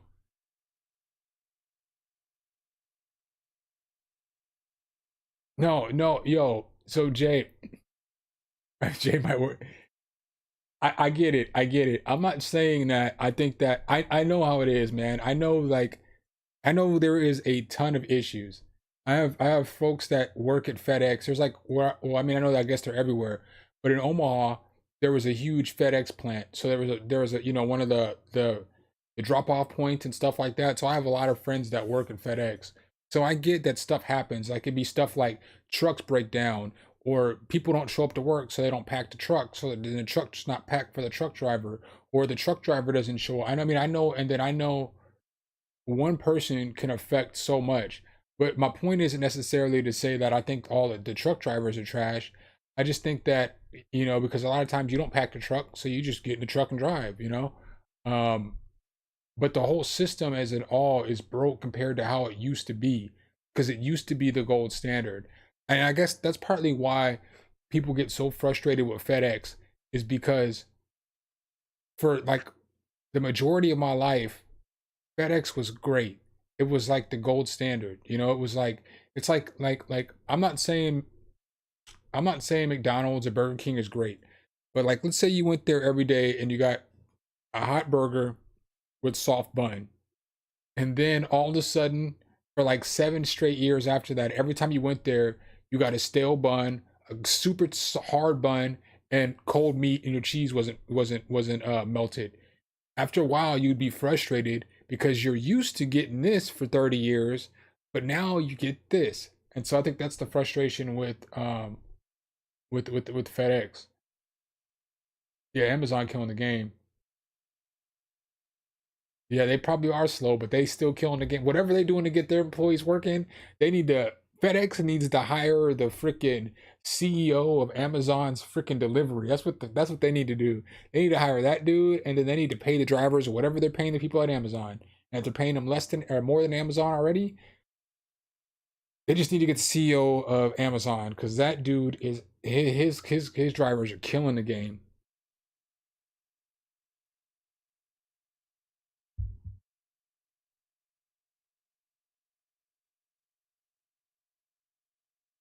Yeah, I mean, and I don't have a problem with the employees. It's the system. Let me say that too, because like the guys who do come, the guy's cool. Like the guy who normally hits my house from FedEx is cool. A brother with some dreads. He's a cool dude, man. You know, whenever he comes up, you know, he's like young too. I think he's like 26 or something. I don't know his age, but he's always super polite. He's nice. He's always like, "What's up, man? How you doing?" Blah blah blah blah blah. So I don't want to make it seem like I'm just crapping on each individual. I'm crapping on the system as a whole. You know what I mean? Like, I'm not crapping on each individual because I get it. You can only do so much. Yes, it is done. Finally downloading everything onto my hard drive, but I'm not crapping on the system in the whole. You gotta love how on these streams we talk about everything. We're over here talking about FedEx, UPS, the war between FedEx, UPS, and Amazon.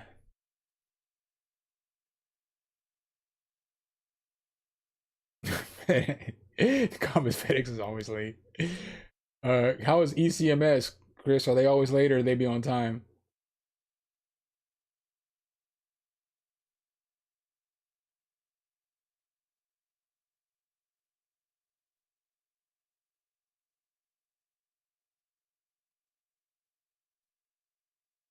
Yo, any good lob? Man, not well. The last time we had lob was Toby. I don't know if you're still up in here, but the last time I had it was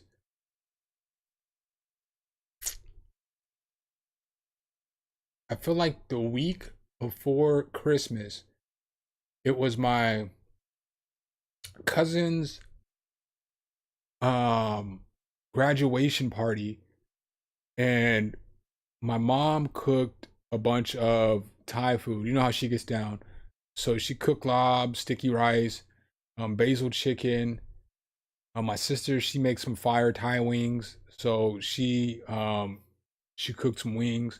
I feel like we ate something else too. But I had chicken and beef, and they're both super fire. Yeah, that's my favorite Thai dish too. So um the basil chicken was so well. Actually, this time it wasn't that hot, but it was fire. I just didn't take a picture for the gram because when I think I was just so hungry that day. I didn't eat breakfast, and when I got up with everybody else, I was just ready to eat. In Atlanta,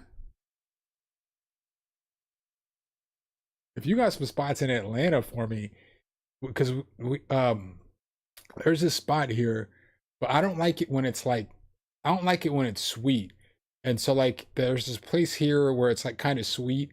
Just like there's this place where I used to when Omaha, I used to stay out on like 173rd Pacific. There's that place out there, I think it's on 168th Pacific. I didn't like that very much. Obviously Tommy's mom's restaurant, I used to eat that all the time. Um, oh snap. Yes, sir. Let me hit me with some spots, bro. I mean, Alpharetta is not really that close to where I'm at. Alpharetta is probably I'm in Locust Grove, so Alpharetta is probably an hour north at least of me, at least, or maybe about just about an hour north of me. What do you think about that? What do you think about the sample pack, Chris?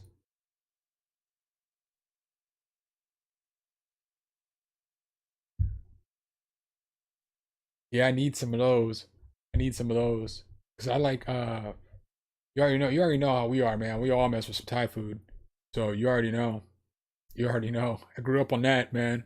Mama used to work at the Thai restaurant.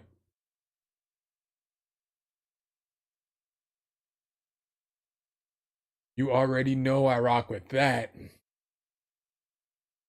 Yeah, link me, man. I need to link with some people down here. I like I mean I know some people down here, but I don't really link with anybody. I never link with anybody, man. All I do is work on this YouTube, go to work on music.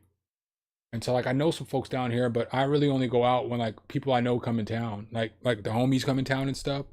Then I'll go out and go do something. But I'm like I know once I start going out and hanging out all the time, I won't be hanging out all the time because that's what I normally do. So I'm trying to like break old habits of not wasting time, I guess, if that makes sense. Um, Car, you live down here too? I don't know where Riverdale is from where I'm at. Um, but yeah, man, I mean, I'm down, I'm always down to get up with folks and mess around, do some music and stuff like that. Um, yeah, kicking it just always. I mean, it's cool, but it's I don't want to make it seem like I'm like this super square and I'm like I don't ever want you, but you already know me, man. So you already know I've been a party animal. So I don't want to necessarily get back into those habits until I get like established everything. Until I can when I can finally quit my job, then I'll be more willing to kick it because then I can replace some of that time that I spend at work with hanging out and going out and doing fun. But I would rather not take away time from making content or making music or doing the stuff that I do in order to hang out. I think that it's more important for me to continue to keep my routine down.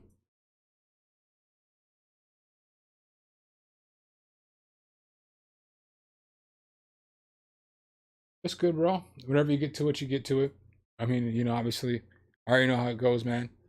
Just because you get something doesn't mean that you're going to necessarily use it right away. Like, I still have some, let's see, I still have plugins that I have that I still haven't got to yet. Let's take a look at this. All right, so mm, I got a new Studio X 2.0. I still haven't even cracked that open yet. And I'm sure I'm gonna like it because it's the kind of sounds that are in that plugin are like the sounds that I like. Um, they're like kind of trappy, like hyper popish sounds. I really like those kind of sounds. Um, maybe not much here,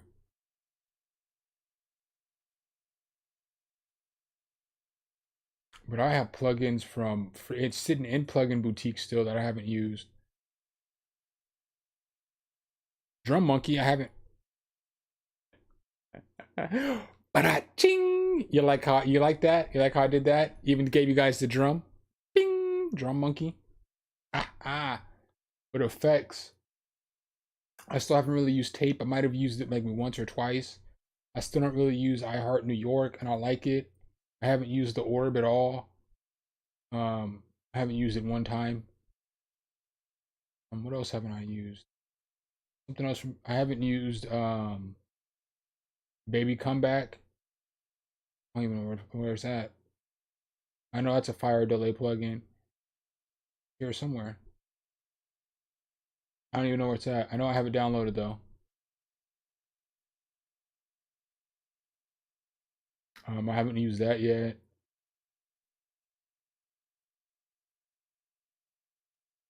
I need to use that though. Do I even have it?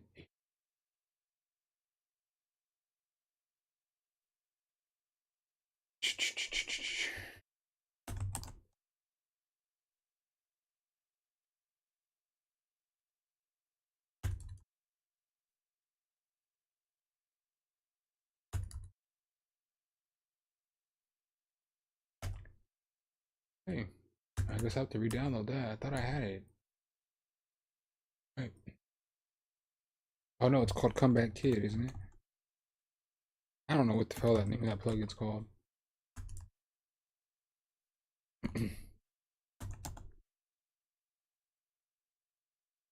But yeah, I know I do have some effects that I just haven't got to, that I like, that I don't want to get rid of.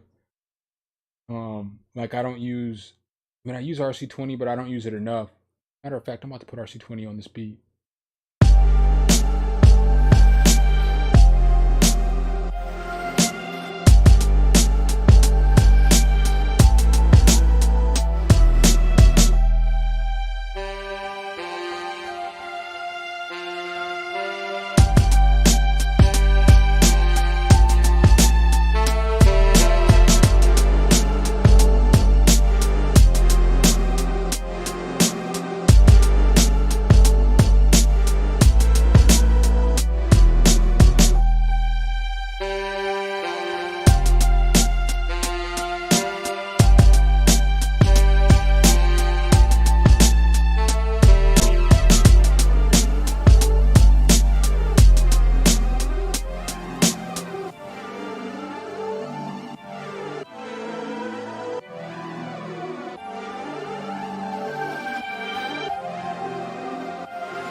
Okay.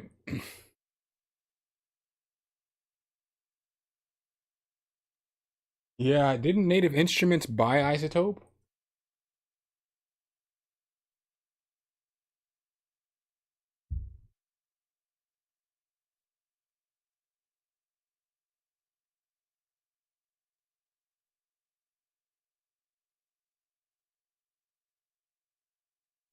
Man, I'm so mad that I have to fricking restart my computer. Or, yeah, reset my computer. This is the second time I've had a hard reset this computer.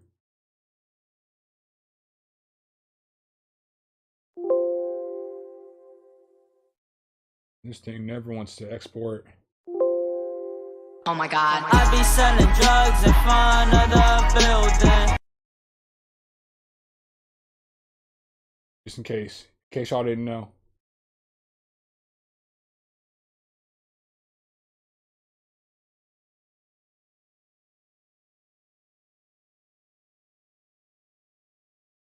Oh. Can I get the sound? Can I get the, it's safe to export? You see, it don't even, computer don't like me no more.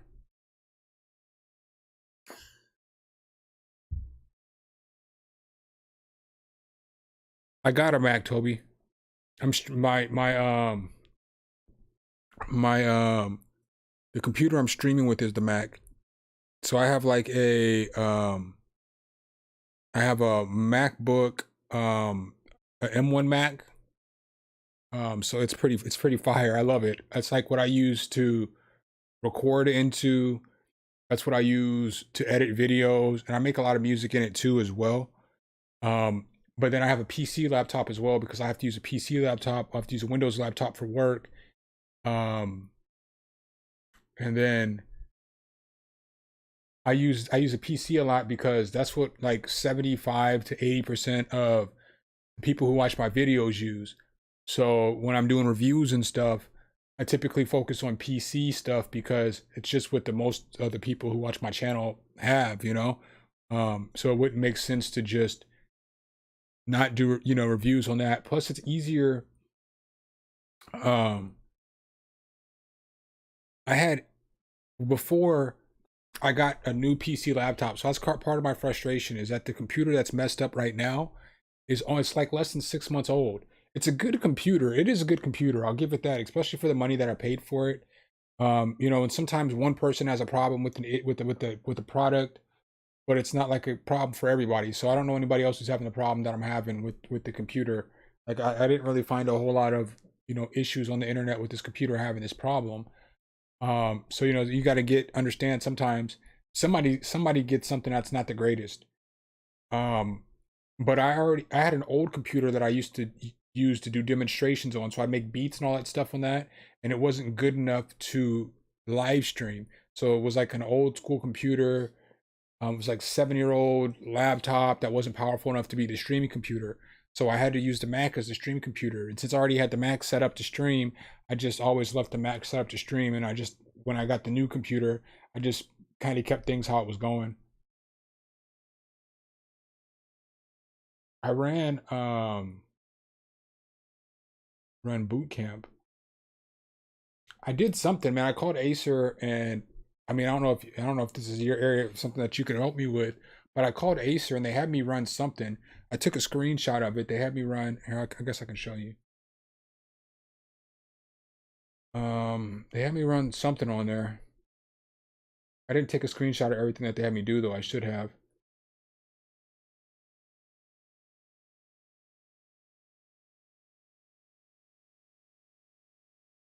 They had me run like windsock reset or something. I don't know. Then they had me do something else too. Oh no, so yeah. My my issue with the Mac though is just that it struggles. If I'm trying to run everything off just the Mac, it struggles. Plus it's just easier for me, like the way that I do everything, it's just easy for me to is boot camp, is that where you can run a Mac or Windows on the Mac? Is that like where you're basically running the Windows OS on a Mac? Because I thought about that when I first got the Mac, but then I was like, I don't want to like start taking away cores from the Mac, because then I don't know how it's gonna handle editing the video. Because that's like my absolute favorite part of the Mac isn't even the fact that I feel like the speakers are better. I feel like the sound comes better out of there. Like if I plug in the headphones just to the Mac, I don't feel like I need my interface to like get a good mix. Um, I like the fact that my Mac is super quick, dude. It's super fast. It's never slow. It's like there's never any hiccups. It's just it's a super fast machine. Um, so I don't want to like take anything away from it and make it run a little bit slower. You can run, I'm not sure if it's boot camp, but you can run Windows on M1 Max. I've seen some dude, some black guy who does because I can say some black guy, I'm black, so it's not racist. But some black guy who does tech videos. I feel like his name is Travis. And he does something where he'd be like, right after this, and then like his theme music comes in, and then but like I think it's like I don't know. I know his name is Travis though. But I seen him running on his M1. I seen him running Windows on his M1. He was showing a video of how to do it and everything like that.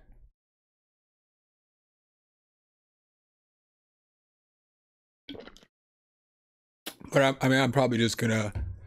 I'm good with just having two computers, because I like being able to, when I do videos, I can do a demonstration where I'm recording everything into this laptop over here, the PC laptop. Like I can screen record and I can use that to work off of.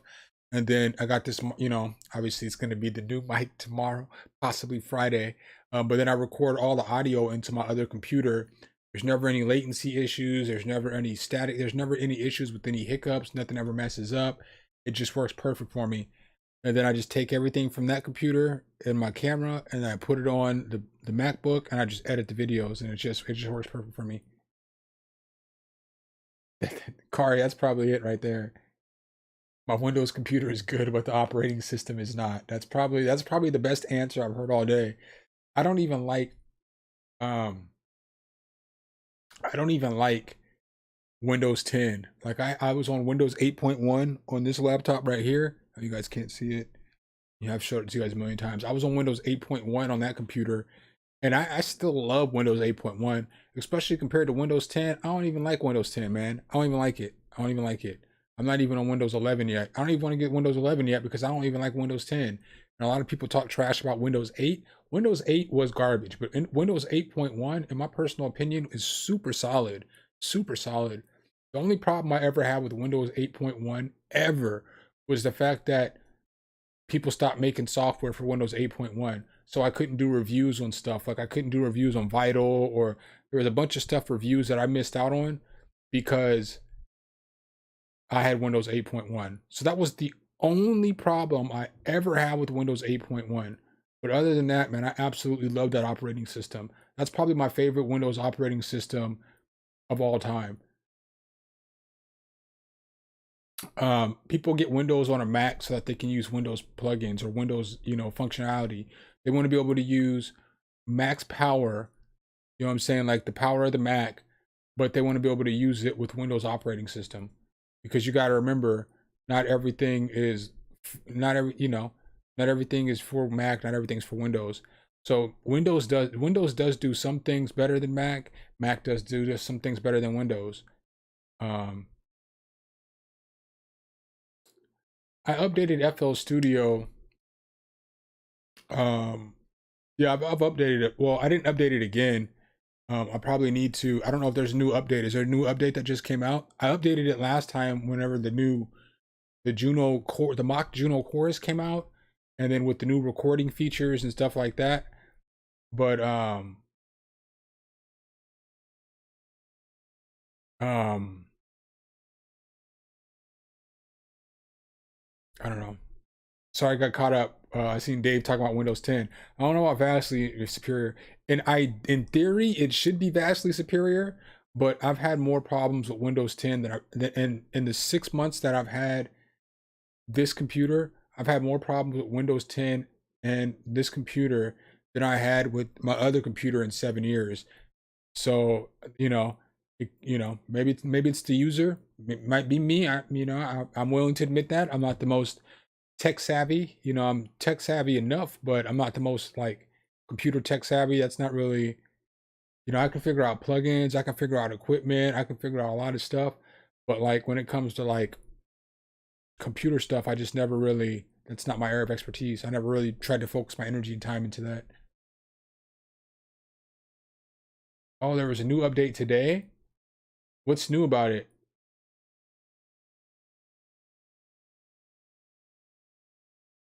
Some bug fixes. I wonder if that bug fix is gonna fix my keys on my keyboard still being H. I still don't know what that shit's about.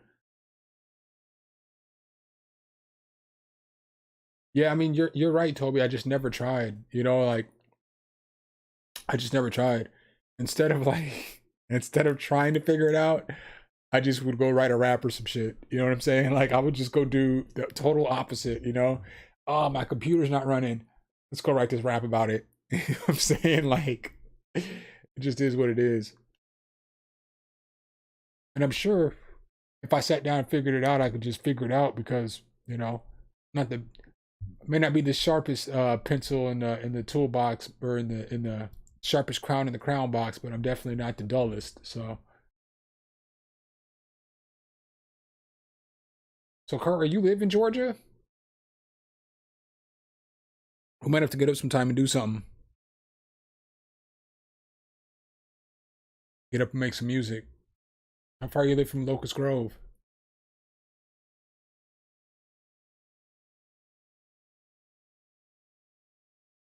Yeah, I'm gonna check out that video too, probably when I get done while I'm on hold for Acer.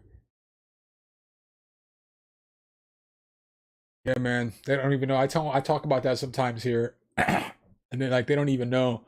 Like I was a beast at that shit. I was an absolute beast at that job. I don't even know how I was a beast at that job because I hated that job and I didn't really care. But I could always talk my employees into doing a good job. You know what I'm saying? Like I could always talk. I don't know how. I don't know why. I don't know why they listen to me. I don't know why y'all follow me sometimes.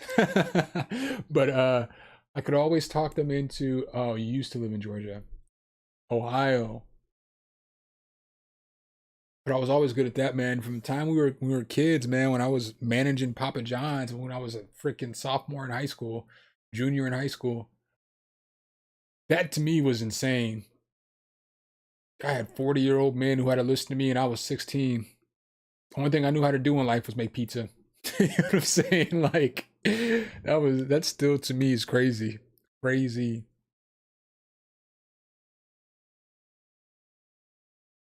Yeah. To me it's crazy. But I could never do that again, man. I'm not interested in telling anybody what to do. I mean, unless it's like working on some music or something, you know. Hey man, make that 808 hit a little bit harder or something like that, you know. That's not gonna hurt nobody's feelings. You know, I don't want to have to like write somebody up for like accidentally burning some food because they're overworked, because they have to man like 3 different areas and just got to do a job that's not even realistic, you know, for this little ass salary. That's the hardest part about like managing people, is like, especially a job where you make like 5-6 times more than the employees.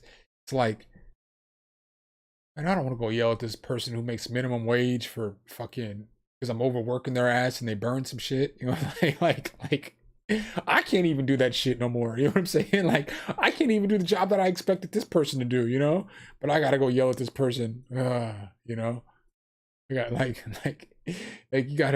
you gotta make this food in a certain amount. I can't even do that shit. You know what I'm saying? You know, granted, you don't do the job for so long because you do different jobs and you're just not good anymore. But it's like, I ain't trying to yell at somebody for they can't do some shit I can't do.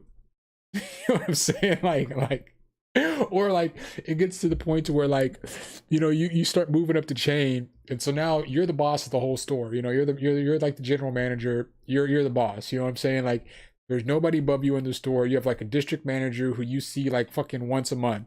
So it's like they let my black ass freaking run the damn store, and nobody calls me because I was really good at the job. I mean, really good. I mean, I know I've told y'all before, like I ran a top 25 out of 8,000 stores.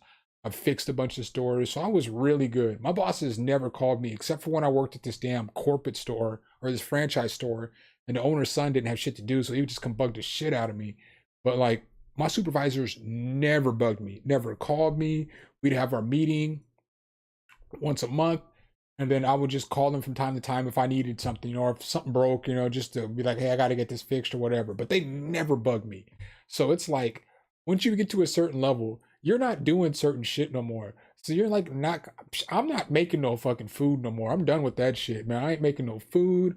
I ain't cooking shit. I ain't doing no fucking French fries. I'm not unloading no trucks. I'm not doing none of that shit. So then after you've been not doing any of that shit for 5 years, then all of a sudden one day you got to go back in the kitchen and start making sandwiches. And like, you got all these new sandwiches and shit. You don't know how to make none of that shit. And so it's like, you look like a freaking clown. Like that's like the funny thing about the job. And it's not even like I was above doing that shit. But like, I see stores where the best employee in the store is the general manager. So the general manager is the fastest person still. But those are the stores that never do a good job, because it's like, you're the boss and you're working harder than everybody else. So you're running circles around all your employees. So every time there's a problem, you fix the problem. Every time there's a problem, you fix the problem. You know what I'm saying? And then you're just yelling and you're freaking out and you're chaotic. And so, yeah, you are you're great in the kitchen. Yeah, you're great at all this other stuff. But your store, you're not great at running the store. You're just great at all the jobs in the store. And so it's like, I'm not fixing all the problems. I'm going to teach them how to fix the problems. So then they know if this happens, they fix the problem by doing this. Now I don't have to yell at them. So I never have to yell at them for whatever the issue is, because they know, oh, well, if we do this, he's not going to yell at us. You know what I'm saying? If we do this, you know, we're going to get more money. If we do this, there's not going to be a problem. So it's my job. I'd rather stand back and just coach you and help you fix the problem and make the job easier for you. And then in essence, when you make the job easier for them, you make the job easier for you. And so that's what a lot of people don't understand. They think that just because you have to be the fastest and the most prolific and the best at everything. If you're the best employee at everything, that means you failed all your employees. You haven't given them the opportunity to become better than you, you know? So yeah, I'm a delegating machine. And then like the last time I did it, It was the absolute hardest time that I ever had to fix a store. Like I've fixed some crappy stores, but the last store was the absolute worst. So it was like a full circle moment. It was like a full circle moment of how good you really are. Because I ran this store that was ranked, at 25 out of 8,000. And then they transferred me. And they transferred me before the cycle period was up. I should have won this award. I should have won this award that's called the Ray Kroc Award, which is the most prestigious award that you can win at McDonald's for a general manager. Because I was running a top 25 store, and the store was good before I got there, but it was great after I left. Like everything was phenomenal in the store. Everything was good. I should have been the freaking store manager of the year of the company, but they transferred me 2 months too early. So once they transferred me, then this other girl came in and took my job. Well, I had already promoted all these managers. I trained all these people. When I got to the store, they had like 5 managers. When I left, they had 14. Like it was just, I fixed this store. I put the store, I trained every single manager in their job. They were all good. And it was in like a suburb. So it was an easy place to manage people. So then they sent me to the freaking hood. And so like, cause obviously I'm black. So they always send me to the hood.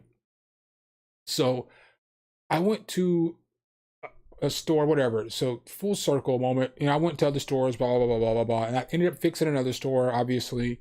But I had left McDonald's, and then I went and worked for a corporate. And then I left McDonald's again, and I was working at Jimmy John's. I was a general manager at Jimmy John's, and I was killing Jimmy John's, killing that job. But my ex-wife wanted to start working.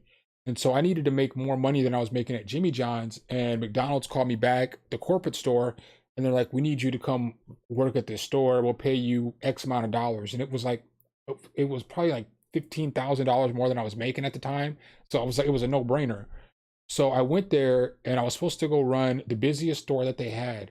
And my first day at that store, that I was supposed to take over everything after I trained, because they made me go to training at another store for like 3 days. My first day at the store, the girl who took over my store that I was talking about, that was 25 at 8,000, they stuck her at this crappy store because they thought, since you've been running this good store, you can run this bad store. So she ran this store into the ground. It was running horribly. She ran this store into the ground. So the director of operations came down to the new store that I was supposed to be running. She goes, I got to transfer you. And I'm like, what you mean you got to transfer me? I've only been here for 1 day. This is my first day running this store. And she was like, yeah, but we really need you at this other store. And I'm like, I ain't really come back to go run that store. I came back to run the busiest store. And she was like, yeah, but they need you. I said, this store is not in good condition either. This is one of the worst run stores right now too. It's just busy because it's off a lake, And she said, well, we still need you to go to this other store. And I was like, no, I don't want to. And she's like, well, you can't really say no. And I was like, this ain't even right. You know what I'm saying? Y'all made me leave another job to come work at this store. And my first day here, you're telling me I got to go work at this store that you knew I wouldn't have accepted this job for. So I had to go work at that store. They ended up giving me a little bit more money because I was like, you're going to have to give me another raise. You have to give me some more money. They ended up giving me a little bit more money, and I went there. And so she basically walked out. She never, no. When I got there, she was still there, but she told them she was going to walk out. And so I knew her. And so, she worked a little bit and I was working, we didn't really say much to each other because she knew I was mad. She knew I was pissed off because it was like everybody always talked about how great she was, but nobody gave me the credit that I should have got to put that store in that position. So she basically enjoyed the fruits of my labor. And so that was always jacked up to me. I always thought that was messed up. So I went to this store, and this store was just terrible. I mean, like, I said the other store was in the hood, but this store was terrible. It was in the middle of the town. So it was like in between the hood, downtown. All the homeless people worked there or lived there. And so there was always homeless people in the place. And like the homeless shelters were right next door. The attic place was right next door where all the addicts lived. Then you had like the Roach hotel or the Roach apartments where all the people who didn't have money, they just stayed in little studio apartments that were $200-300 a month, just cheap apartments full of roaches and bed bugs and all that kind of stuff. And it was just a terrible place to work. It was a terrible place to work. When I got there, managers weren't coming to work. And when you take over a store where the managers don't come to work, that's like a huge problem, because when managers don't come to work, then that means employees aren't coming to work. And that means employees are going to do whatever they want to do because the managers are doing whatever they want to do. So there was like 6 managers when I got there, maybe 7. There might have been 7 managers. I ended up I ended up getting rid of the whole entire management team. I got turned the whole management team over. But I fired like 3 of them right away. And one girl, she was like, the one girl went on vacation, and she called me on the day that she was supposed to come back from vacation. And she said, I'm not coming back for about another 4 days, 5 days. And I was like, you ain't coming back here if your ass ain't back here by like whatever time she was supposed to work. She's supposed to work before, and it was my day off. And I had worked every single day. You know, when you're a salary and you're a store manager, you don't get paid extra. So it's like, I'm just at work hanging out, having a good time. You know, I'm taking time away from my family, not getting paid to be here because you don't want to come to work. Well, if you don't want to come to work, you ain't got a job no more. If I got to be here anyway, I'm not going to pay you. So I told her that. And so when she wanted to come back to work, she tried to just come in and like she was going to clock in. And obviously, you already know I fired her out of the computer right away. And there's like different policies and procedures that you're supposed to follow. You're not supposed to just fire people without putting them in different stuff. But I basically told them, look, if she's fired or I quit. So y'all can decide if this Allery manager who don't want to come to work, who calls in sick all the time, who's stealing, if y'all want to keep her, that's fine. I'll go find another job because I'm not doing this. Y'all aren't going to have me working in this place and have these people doing whatever they want. I refuse to be a store manager who can't do their job. I was like, I'll come here and I'll work 60, 70, 80 hours a week. I'll fix the damn store, but I'm not going to be fixing the store and y'all letting these other managers do whatever they want. And then you guys hold me to a different standard because y'all ain't going to get me to come to work every single day, but y'all allow them not to. So one by one, I was firing managers. And then I ended up getting a manager who worked at that store, but she was only a manager for like 2 weeks, but she had all the potential in the world. And like after her like first 2 days, I could see it. I was like, oh man, if I could just get this girl to, she was recovering though. So she had drug issues. And I was like, if I could just get this girl to just see her potential, she's going to help me make this store a great store. So she ended up seeing her potential. I ended up making her an assistant. That was like my right hand man, but she wasn't good at like system stuff. So she was really good at like cleaning, running numbers, you know, like giving good service, training employees. She was good at all the stuff that I needed her to be good at. And then I had this one manager who was absolutely terrible. She was the worst manager I ever had, but she was consistent. She would come and work the overnight every single night. If somebody would call in sick, she would come and work the overnight. So I couldn't get rid of her. I should have got rid of her ass though. I should have fired her because she was trash. She was literally the worst manager I've ever had. Maybe tied for worse, but she was at the bare minimum, she was tied for the worst manager I ever had. But she worked the overnight every single night, and I needed that. And then I ended up, my assistant manager quit because he wasn't trying to work nights, he was trying to work days. And I'm like, bruh, so it's either you work nights or I work nights. I'm the general manager. Who do you think's gonna work nights? And he's like, well, you should be working nights. Man, look, dog. You know what I'm saying? Like, it's busiest during the day. I'm not working nights because you want me to work nights. You know what I'm saying? Like, I'm already working 5 a.m. to like 7 in the night. I'm not working till 11 o'clock at night. You only have to work your little 9 hours for your salary. I'm working like 14 hours a day and I'm helping you in a dinner shift. So then Karina, the manager girl who I said I seen a lot of potential in, at first she was just coming out of rehab, so she couldn't work nights. So he was mad that she would get to work some more days than him, but she couldn't work nights. And as soon as she could work nights, she was going to work nights, and he was just impatient. And so he ends up quitting. I was going to fire his ass anyway, but he ends up quitting. And that was like the best thing that could have happened, because as soon as he quit,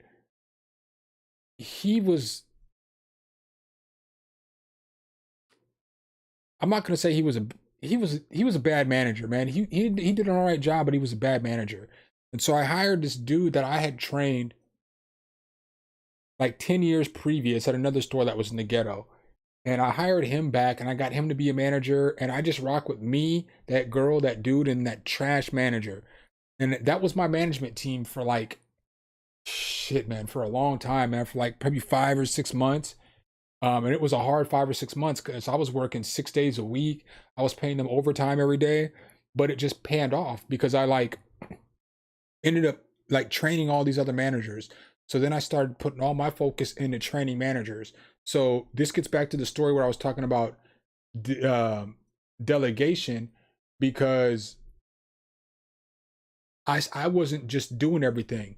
I refused to be the manager that ran the floor every single day. So I was like, I'm not going to run the floor every day. I'm going to train these people to be managers. I'm going to take the best employees. I'm going to fire all the other employees. I basically fired the whole staff. I mean, the store started all the way over. That was a long rebuild, man. That store took me a long time to rebuild because it was so bad. It was like ranked 1,054 out of 1,054 stores. Um, and I just took all the best employees that I had. There wasn't very many of them, and I made them managers. So then I went from having 4 managers to like 8 managers, and then I lost a manager. Um, and then I had to fire a manager. So then I was back down to 6 managers, but I kept training. So then my next group of managers are ready to go. So now I'm up to 10 managers. And then, by like a year had passed, and I think I'm at like 12 managers. So it was like, it was a hard year because normally I could have probably promoted more managers, but I didn't have anything. I had to start from the scratch. So like the second batch of managers, a lot of them were new off the street. I had to train them to be good employees before I could train them to be managers.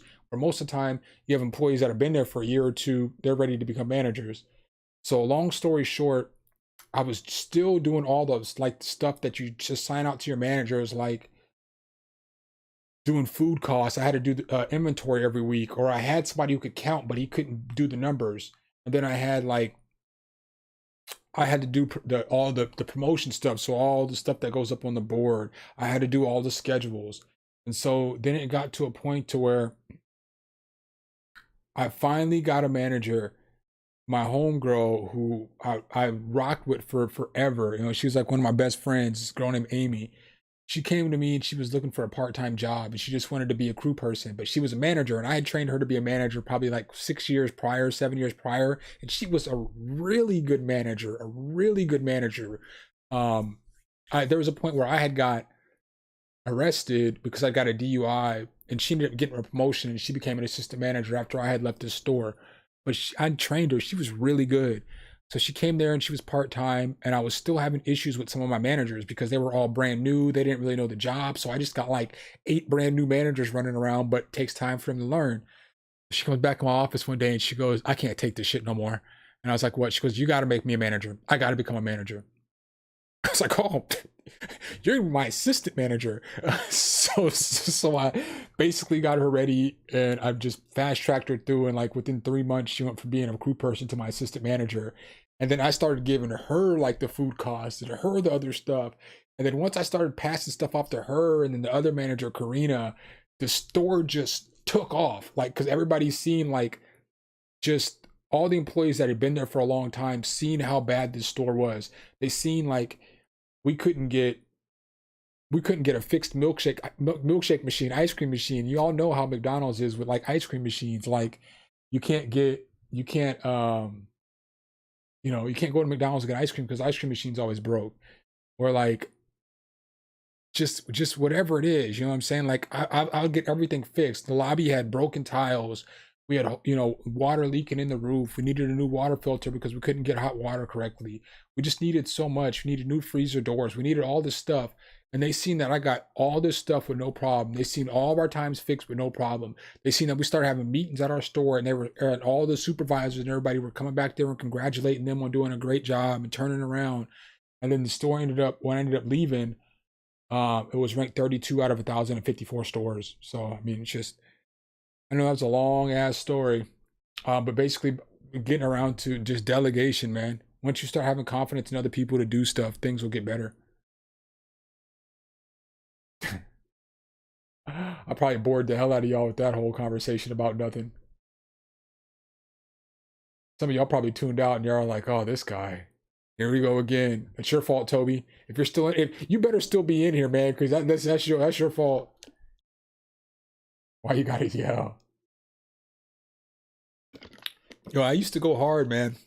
Sometimes. I remember one time, because when I was young, I was a straight asshole. I would yell and shit. I'm not even gonna lie, I'd yell all the time when I was young.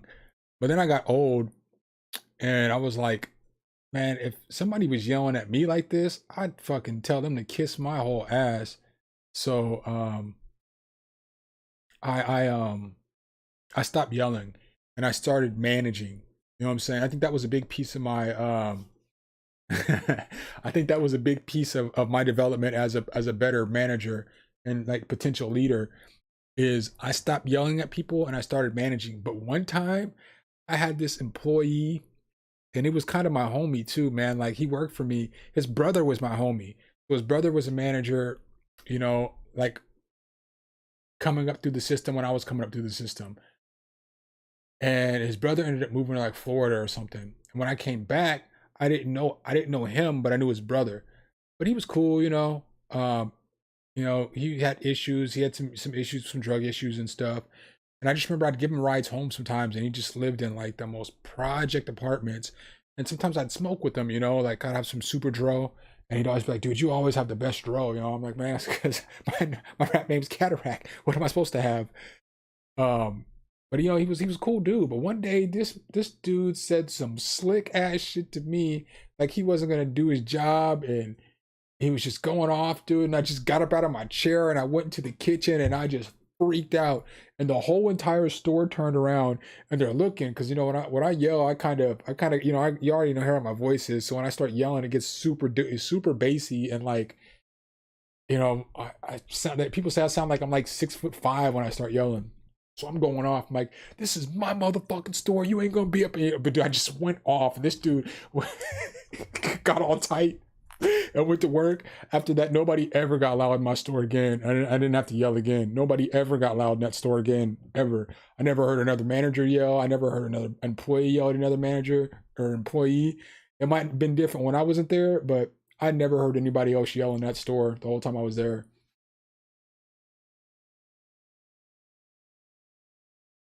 Yeah, I gotta yeah, and I'm not the biggest person either, but I guess when I started yelling, man, they I got some respect that day. That's what I'm gonna do when I gotta figure out. That's what I need to do, like ASAP. I need to figure out logic because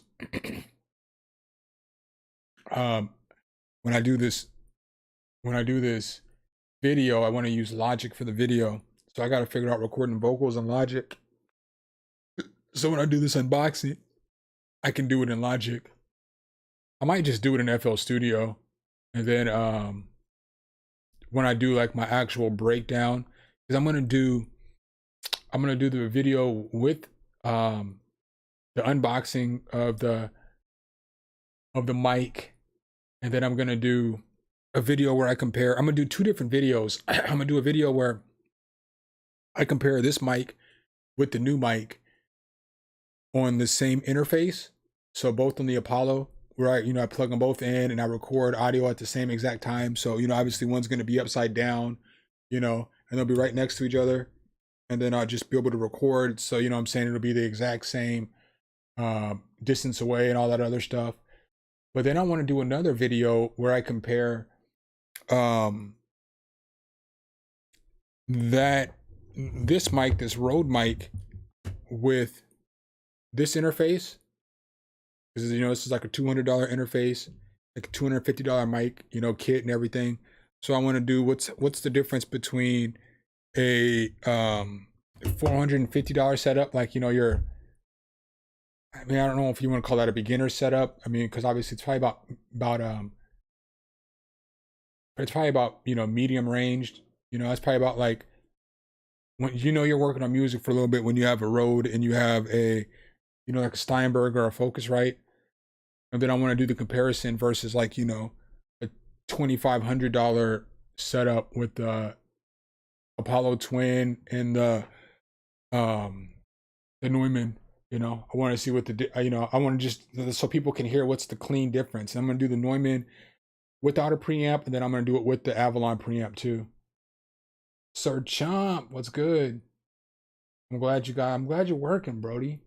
Brings a tear to my eye, man. It's all good, man. If you get here later, you can't show up because you got to work. You won't never got to worry about me being mad, man. I'm just happy that things are going better for you, bro. For real, for real. I mean that in the most sincerest of words.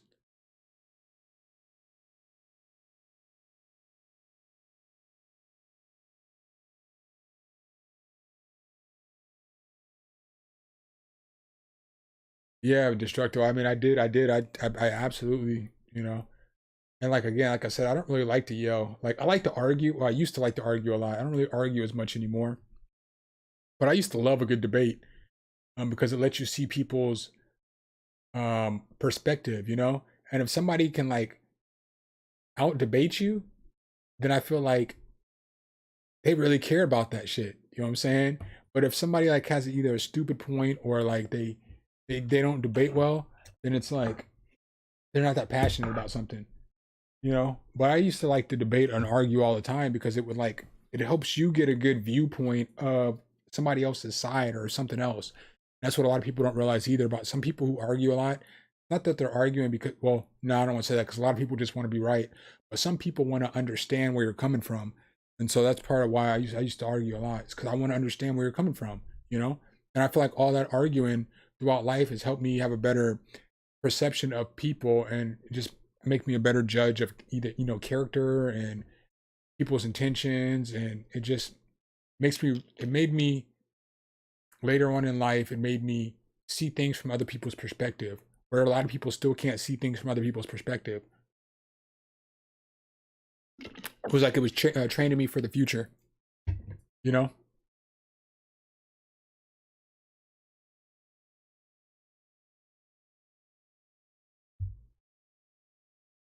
Man, oh man. Tomorrow is the day. I don't think y'all understand how happy I am. I just gotta, I hope FedEx comes through. You know what FedEx is probably gonna do tomorrow?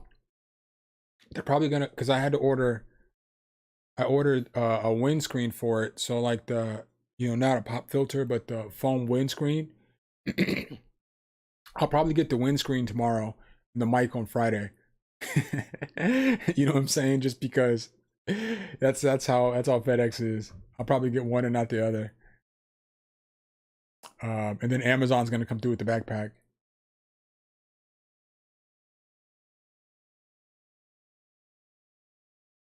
PB&J. Yeah, I got some pizza I'm about to eat here in a minute. When I went and got my, because I Ubered today.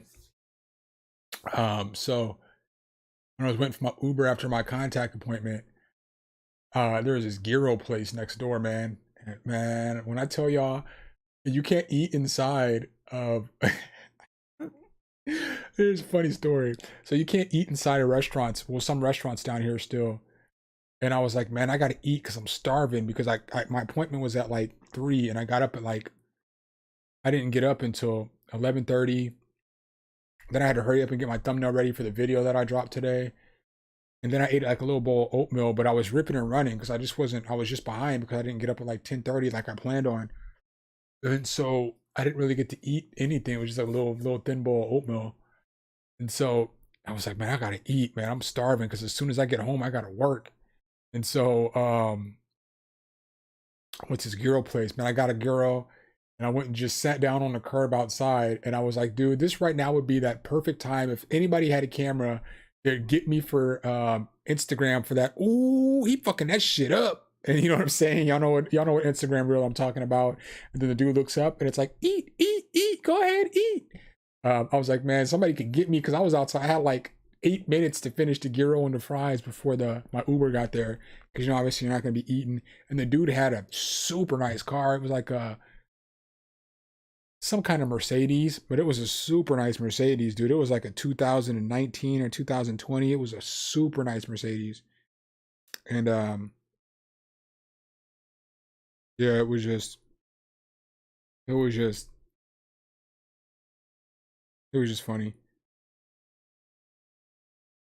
It was just funny.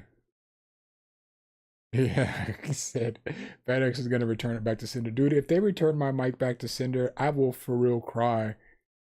Like, because honestly, I wanted the mic more than I wanted the actual interface. But I got the interface first because if you guys remember correctly, I couldn't use the Steinberg UR22 on the Mac because it wasn't the UR22C or the other one before the C. It was like an old one and there's no drivers for that Steinberg on a Mac. So I had to get an interface in order to record onto the Mac. And one of my channels blew, the first channel blew on the UR22. So I couldn't use that channel anymore. So I thought I better get an interface before my second channel blows and I can't record anything. So that's the only reason I got the interface first. But I wanted the mic. I've been wanting this mic for well over a year. But you know, I just decided to be smart. And since, you know, the Rode's a good mic, I just decided to be smart and get everything else. I built, you know, obviously I rebuilt the whole studio. You know, got the keyboard, the lights, you know. I mean, just got everything that I needed, you know. I feel like I've gotten a lot more, but I've gotten so much stuff that I just don't really remember, you know. Um, Headphones. Probably spent too much money on headphones. What did I lie to you about, Hijack? Yo, you missed the beginning of the stream, brother. I was still I was still um transferring the data over. So like, you know, if you ever go back and just look at the beginning of the stream, I was talking about how, because I still can't get on the internet on that computer, on my other computer, on my PC computer. But I thought it was still going to be loading all of the data, you know, transferring it to my external hard drive, but it was at 99% for like the first 2 hours of the stream. So as soon as I logged onto the stream, it was at 99% complete. But for the first 2 hours of the stream, it was 99% complete, but I was still able to make a beat and everything. So I'm using the Mac to stream as the streaming computer. My man came to the stream just to call me out. Like, you told me you wasn't going to stream today, brother. I think I was talking about you earlier too. I think I was talking about you and how the commies are going to be trashed next year.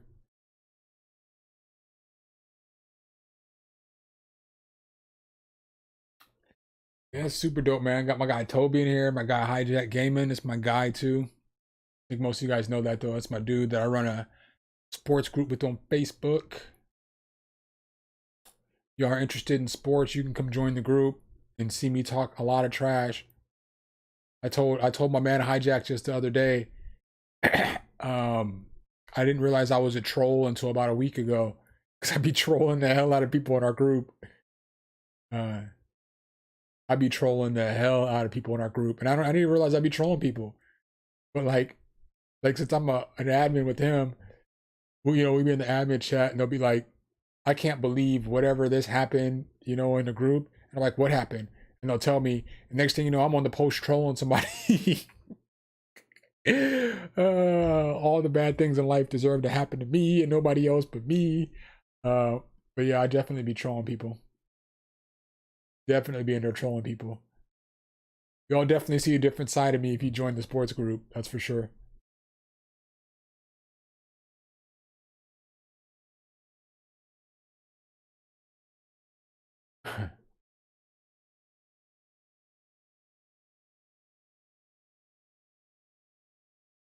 Yo, FedEx be so hit or miss for me. You never know when they're gonna come. Sometimes they come in the morning. Sometimes they come in the afternoon. Sometimes they come at night. You know, like you never know when they're gonna come. Like UPS typically comes in the morning. So I know like if UPS is gonna get delivered, well, before 2 o'clock in the afternoon is the morning for me. So but I know UPS is probably gonna come before 2. FedEx, what's probably gonna happen with FedEx is it's gonna be like around 6 o'clock, they're gonna change the status to we're delivering late tonight. You know, it might be up to 9 o'clock. And then at like 10 o'clock, it's gonna be like delivery delayed until pending. And then when I wake up the next day, it's gonna say today before 8 o'clock, because that's FedEx in a nutshell. I am a menace sometimes, man. Yo, I'm definitely a troll. I'm definitely a troll. But I'm not like a troll like, yeah, I'm the kind of troll that you hate.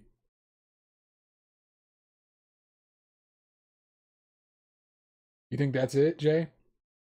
Because I feel like my driver at this point, I've been seeing the same dude for at least a year, man. He should know his route. But I know sometimes too, they say, well, um, I mean, sometimes you have to go refill the truck up or go get a different truck, you know? So I think like sometimes that be the problem too, is like, I don't know, I guess I don't know, you know better than me. So I don't want to give any excuses for anybody. I'd rather hate on FedEx than give them excuses for them. So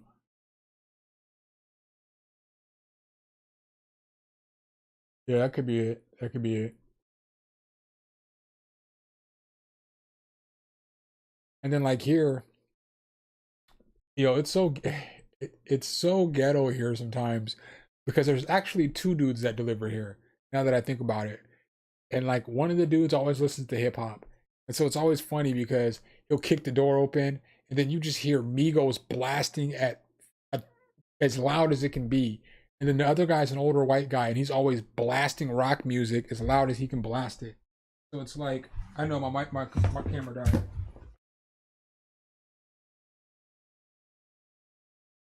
So it's always funny. It's always funny when it's just they're two completely different people. It's hilarious.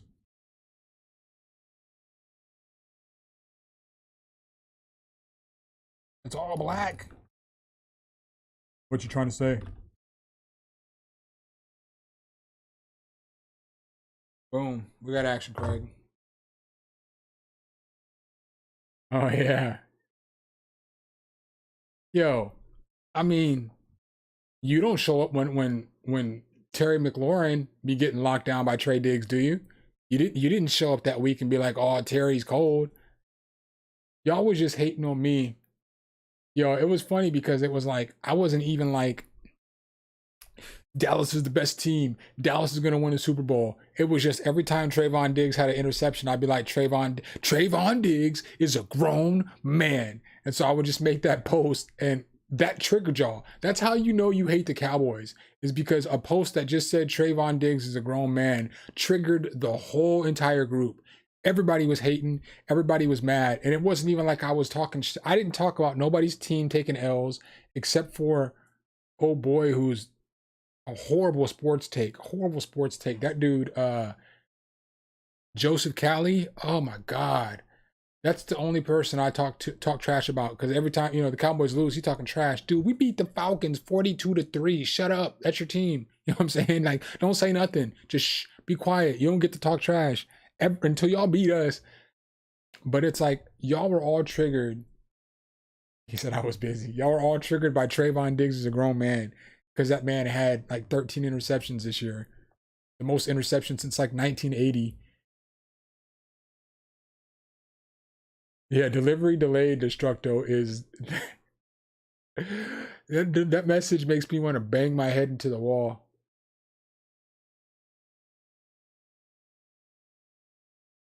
Makes me want to bang my head into the wall.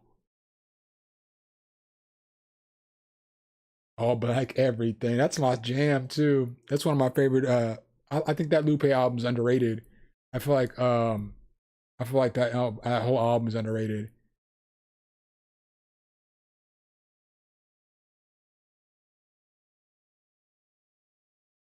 Sir Trump Flexington, Cali to Indiana, bro. Man,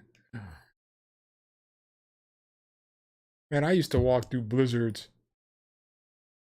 I remember when I was so dumb as a kid. We didn't like riding the bus all the time. So like junior high, I mean in hindsight, I mean it's far, but it ain't that far. A couple miles, maybe 2-3 miles. But we would walk home in the middle of like a snowstorm from junior high to our house. And it's not like it's close. I mean, not it's not far, but it sure as fuck isn't close. It's at least 2 or 3 miles away. I'd walk home. Nobody would ever know the difference. Be cold as hell outside. We'd just be walking. Just walking. Like for no apparent reason. So like now in hindsight, when I think about, when you hear about old people, I used to have to walk, both ways in the snow to get to school. I did used to have to walk. I didn't have to, but I used to walk in the snow. I'm from Nebraska. That's a normal. Walked uphill both ways in the snow, son, in the snow to get to school. I didn't have no choice.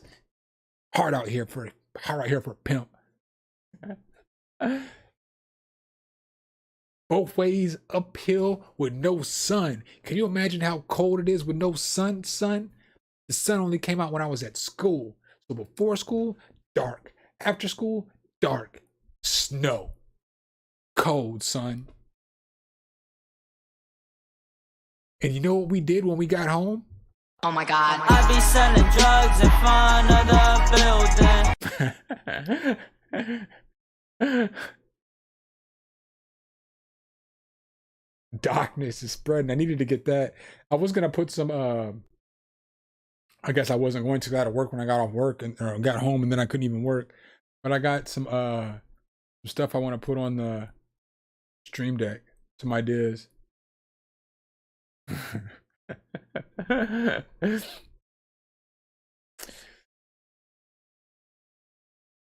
be having those damn Instagram reels right in front of the building, doggy. I be having those damn Instagram reels stuck in my head. I got that one where people be falling or whatever, like walking on the moon, you know, or whatever that song is, that Bruno Mars song. I think it's Bruno Mars. I don't even know who sings the song. But when they're like, when I tripped and fell, you know, I was on a diet, but I tripped and fell, and then they're falling back, you know, and then they end up at McDonald's. You know what I'm saying? Couldn't hit my diet because when I was on my way to the break room to get my protein shake and I slipped and fell and ended up at McDonald's. Those things are golden. Golden. I think I'm going to start doing more reels on the IG. Done a couple on the past week. But I think I'm going to try to start doing some more. I'll be waiting on FedEx in front of the building. That's too long to wait, man. It's too long to wait, brother. I don't know if I can wait for FedEx for a day and a half. I mean, yeah, I was in an accident and burnt. Yeah, that one's funny too. When they slip and fall and they're on the ground and somebody's dropping fries in their mouth and like it was an accident. I slipped and fell and accidentally ate all your French fries. Whoever came up with that is a clown. Whoever came up with that original meme or original reel, they're definitely a clown.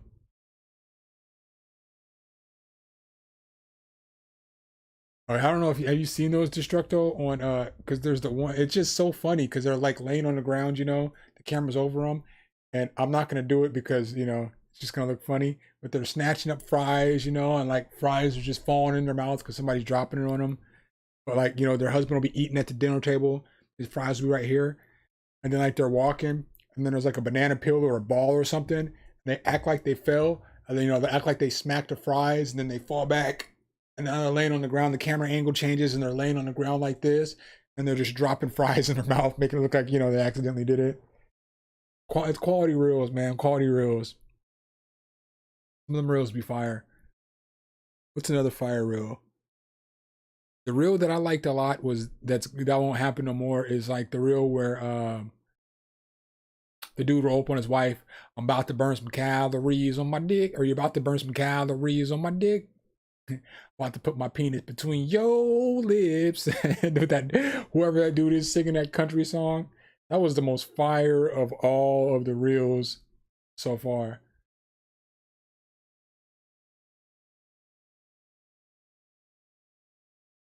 No, I did not. I might. Do you know what I'm gonna do? After I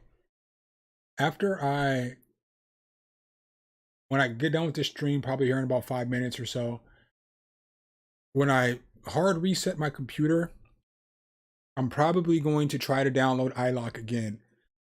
Because iLock, iLock is the reason why I had to hard reset my computer last time. So I'm going to try to maybe put iLock on my computer again this time. And if it works, then I might start messing with some more SSL stuff. If it works, I might download that SSL. I might get that reverb. Either that, I might go get that EQ because they got that fire EQ. I might go get that EQ so I could use that Um, so I can use that. Because I'll definitely use that EQ all the time. Then I won't have to get. I mean, I'll still mess with that. That puts me in a bad place because old girl's gonna hook me up with Chica's gonna hook me up with that fab filter.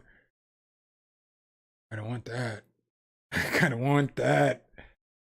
But I guess that's on sale till March 8th, so I can decide by then. If I can't get that, I gotta buy that. He said all my recommended reels are macaroni and cheese. My recommended reels be pretty fire. It'd be those. It'd be, I mean, just be random stuff. And then like my TikTok is fire because it's like, you know how TikTok, if you don't use, I know you don't use TikTok, Destructo, because you said you barely use YouTube.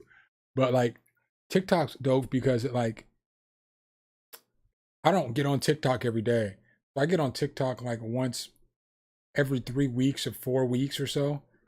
So it's like when I get on TikTok, all my favorite content creators have made like 15, 20 different videos. So I get on TikTok and I can just scrolling through the feed, just keep showing me all my favorite content creators stuff.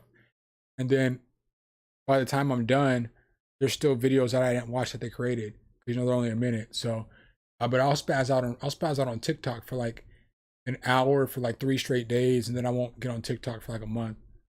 Like then I'll literally uninstall it on my phone because I always need the data. I always need the damn space. So then I always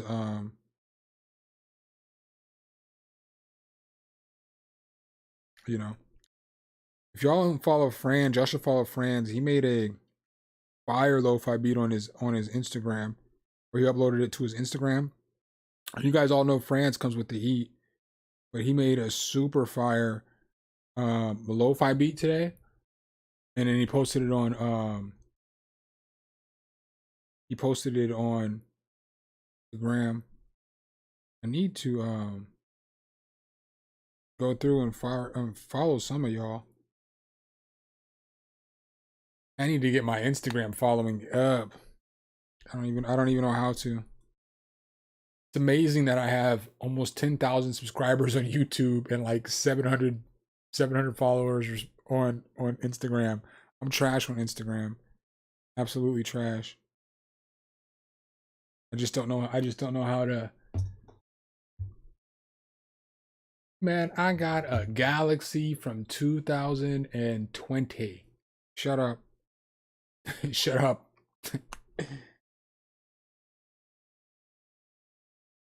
My man said a Nokia. But they was clowning Giannis for his Google Pixel. But it's like, a Google Pixel's not even a bad phone. I'd rock with a Google Pixel. Y'all ain't seen what's our boy's name? HBK or MBK or Marquez? Brownlee said he loves that phone. MBK HD? I don't even know what the fuck that motherfucker's name is. His initials. I watch his content, but I don't know, man. That's how you know you're old, when you watch somebody and you can't remember their letters, and it's only 5 letters in their name. You can't remember. And he's like the most popular tech. Him and Linus are the most popular tech channels out there. You can't remember his name. I remember Linus Tech Tips. Linus Tech Tips.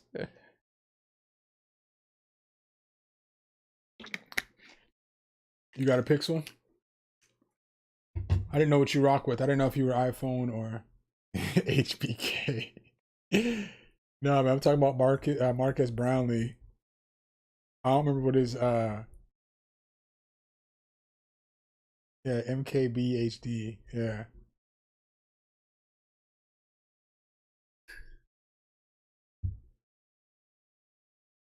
I think he likes it again though.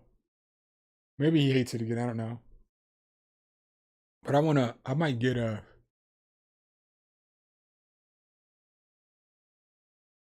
I've never seen Jay's 2 cents. Maybe I'll get. I gotta get. Not gotta, but I want to get a new phone.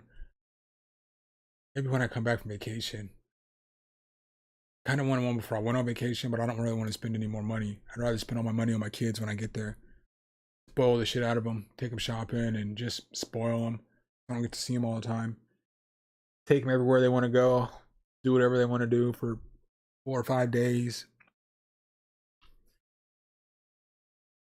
And then, but I want to do phone because I want to be able to take better pictures because this camera isn't the greatest.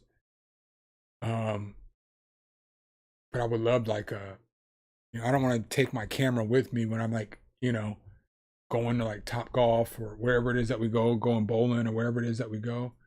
I don't want to take my camera with me.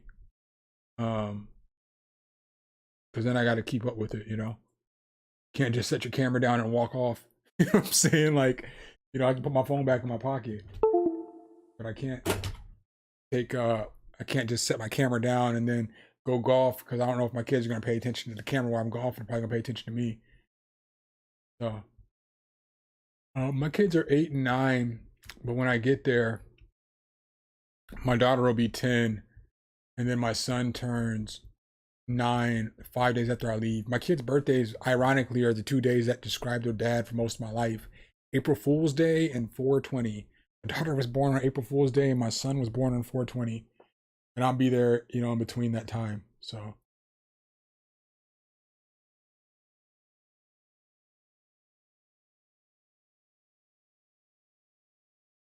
You're still rocking this, like Blackberry Storm? Vice? Please tell me it's at least the Storm 2. Bro, you can't still be rocking a Storm. Like a 2010 Storm? Well, we have to run this back. Vice, you cannot be rocking a freaking Blackberry Storm from like 2010. I need answers, not a laughing emoji, bro. We need answers.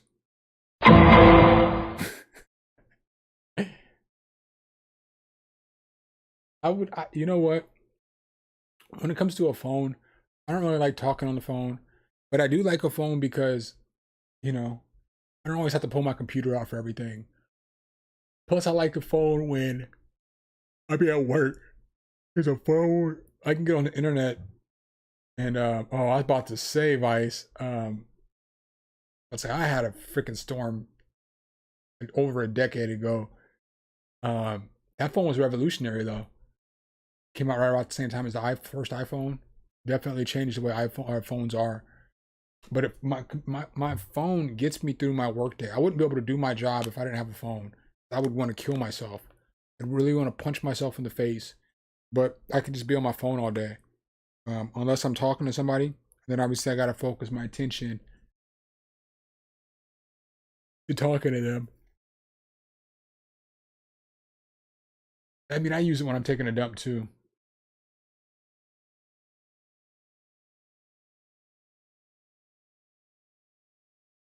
Chris been getting busy. 32. Yeah, Chris, you have been getting 32, 28, 15, and 3. I once got busy in the Burger King bathroom. I'm a freak. Jesus. Bro, I don't want any more kids. I don't mean that negatively. I love my kids. But I don't want to ever have to go through a divorce. I don't ever want to have to go through a time in my life where I get my kids taken away. I can't go through what happens if a relationship fails and you're the father. I can't do that again. I don't think I'll be able to. I don't know if I'd be able to recover if that happened to me again. So like, if I ever got with a chick, I'd be all right. Obviously I have kids, so I wouldn't be mad if she had kids. There's a limit on how many kids she can have. I think two is the limit on how many kids, and it depends on the scenario. Like if she got 2 crazy ass baby daddies, I ain't fucking with you. But if you were married, you got divorced or something like that, or you were in a relationship for 10, 11 years, you had 2 kids out of it, all right, I'm cool with that. I can deal with that because I just got the same similar situation. But I couldn't date a girl with like 5 kids, 4 baby daddies. There's not even a chance that I'm dealing with that shit. But I would definitely be cool, super cool with a chick who's got kids, because then she don't want no more kids. Like I don't know if I could get with a girl, who's like 30, doesn't have any kids, wants to be in a relationship. Because at some point she gonna want to have kids, and I don't want to have no more kids because I don't know. I don't know how you're gonna be in 10 years. You know, I've been in some long distance relationships where the girls change and they want you to change and be somebody you're not, and I'm not with that. So um I can't foresee myself having any more kids. My man got a 32-year-old kid and a 3-year-old. My man, the range on that, bro. That means your 32-year-old kid probably has a kid older than your youngest kid. Hold on. I gotta wrap my head around that for a second.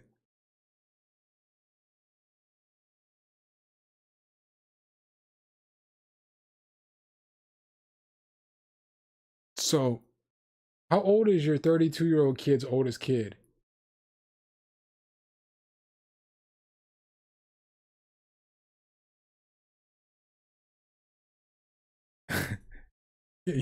I need answers.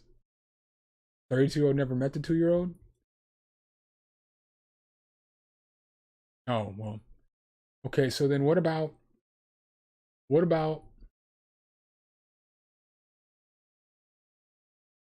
you say you have a 28-year-old? So okay, the 28-year-old.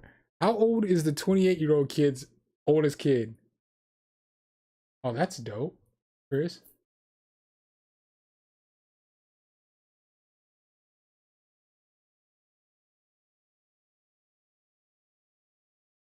I don't know if I necessarily want a woman in the music. I mean, that would be dope though. That would be dope. It would be a blessing and a curse. Oh, damn. Okay, never mind. I was gonna say one of your kids is gonna have a 9-year-old child, and the 9-year-old child is gonna have an uncle. That's two. Uh,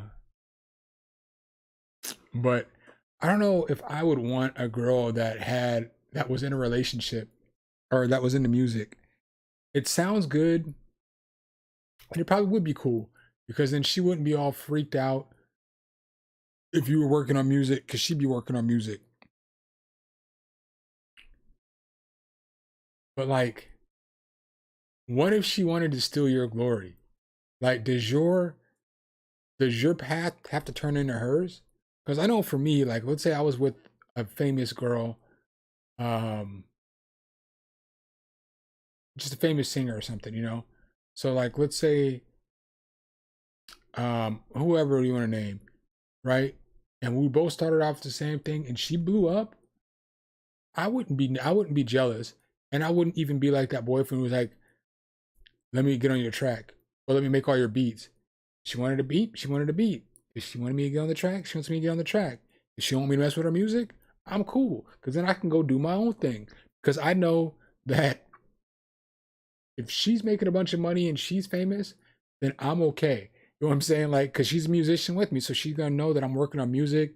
She's probably not going to be, expecting me to um, foot all the bills because now she's famous and she makes a bunch of money, you know? So you know how it goes. Like if you're with somebody before, you guys go through the struggle together. If one of y'all makes it, then you're probably not going to shame the other person for not making it. But if it's the other way around, like let's say I make it and she doesn't make it, I wouldn't want the girl to like pressure me into her being on every song or her trying to pressure me into this or me pressuring her into meetings and stuff like that. So like that would be or like, me doing content. She wants to be in every video. You know what I'm saying? Like, there's some content creators who, I would want my significant other to be in some videos if she did music or whatever, whatever it is, it's part of my life, so people can see part of your life. But you see some content creators where it's like their significant other is in every video, and it's like their significant other takes away from the video. Like, no offense, man. I'm glad you're married. I'm glad you have a wife or whatever. I don't give a fuck what she's talking about right now. Or the same with the girl, like I'm glad you love your man, but this motherfucker don't do music. You don't know what the fuck he's talking about. Why is he in the video? You know what I'm saying? Like, why is this 3 minutes of the video I have to watch? I'm not coming back to your content no more. So I just don't want it to be something like that.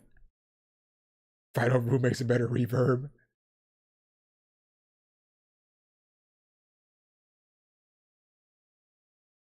I could tell her beats are whack.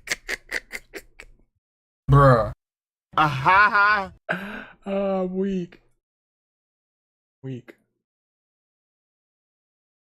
For real? Chris is a Mac daddy over there. Chris is an old Mac daddy.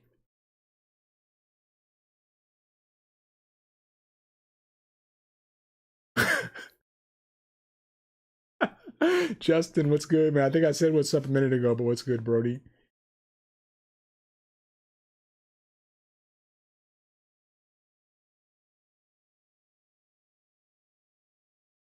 Yeah, Chris might be the Dos Equis dude. Chris is definitely the most interesting man on earth in the world. Definitely. All right, y'all. I think I'm gonna vamp because I gotta get this. Yeah, you did just come into the most. I don't know, man. You missed some good stories earlier, man. I think I've been done making a beat for 2 hours, man. I have been rambling on for 2 hours, for 2 straight long hours. I think I gotta get off this computer so I can get this issue done with my other computer. I need to get it done before work tomorrow, and I know I'm not getting up until like noon. And I gotta figure that out, and I gotta get it figured out so I can decide if I want to work by 1. I would be down to do a podcast. I would definitely be down to do a podcast because I could talk for hours about all kinds. I mean, I'm versed in. I can talk about all kinds of different stuff, man. Like politics to music to sports to ideals on religion to, I mean, just anything. Relationships. I mean, I could talk about anything. Different viewpoints. Addiction, being a criminal, recovering. I could talk about so much shit, man. I could talk about a lot of shit.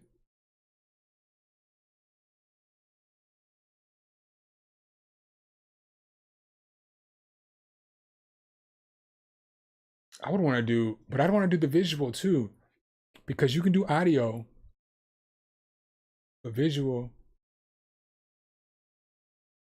Yo, Hijack. Me and Hijack used to do a podcast together. I would show you, but I can't get on the internet. Dude, we used to get lit on our podcast.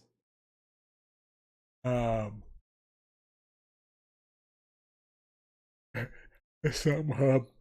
But I mean, I would be down to, maybe I will start doing that a little more too, like those mini little, because I like over a year ago I did the Made for Mondays, where I was doing, just like little videos where I talk for a little bit. Maybe I'll bring that back too. I just didn't have the amount of subscribers, man. I probably only had like 1,000 subscribers or something. So the videos just weren't getting the views, and they were just, I didn't know if it was worth it. I didn't know if people really value those or something. So I stopped doing them. But I thought those were good videos, man. Those were, every Monday give you guys some inspiration for the week. Maybe I'll start doing those again when I get to 20,000 subscribers. Maybe I'll start doing that. Something on my mind. I like that. I got something on my mind, or something on my dome, or something on my brain, something like that.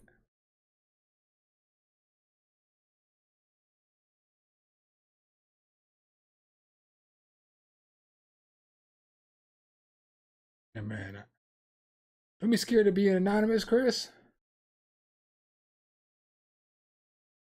Because I feel like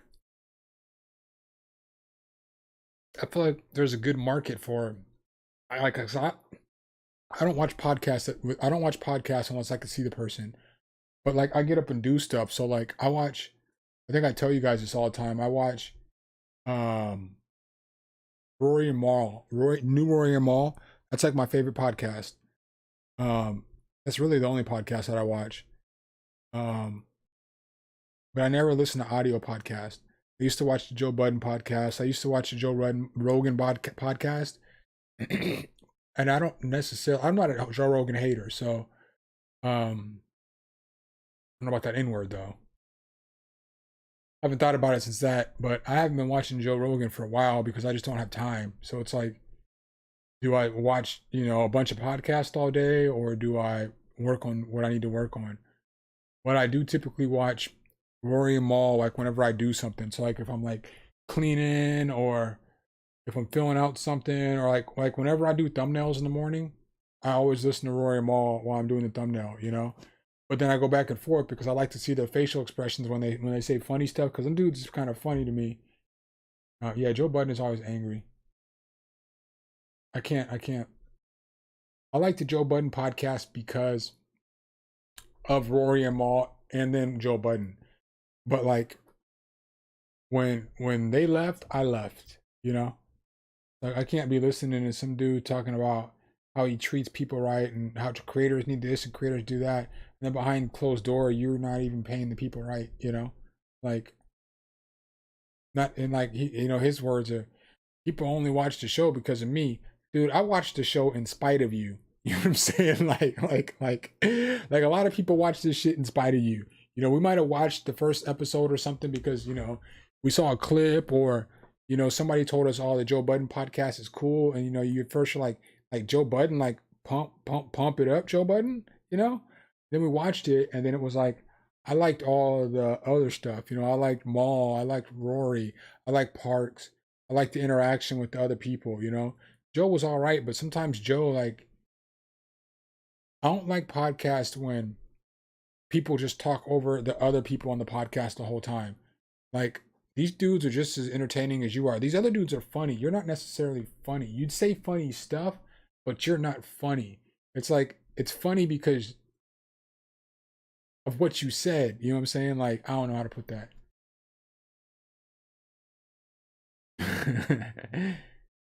Yeah, it's not the same, dude. Like, Ish and Ice, dude, I watched like 3 episodes, just not even full episodes, just parts of it, just because I was watching one episode because I wanted to see how they were reacting to Rory and Maul, but it's just not the same.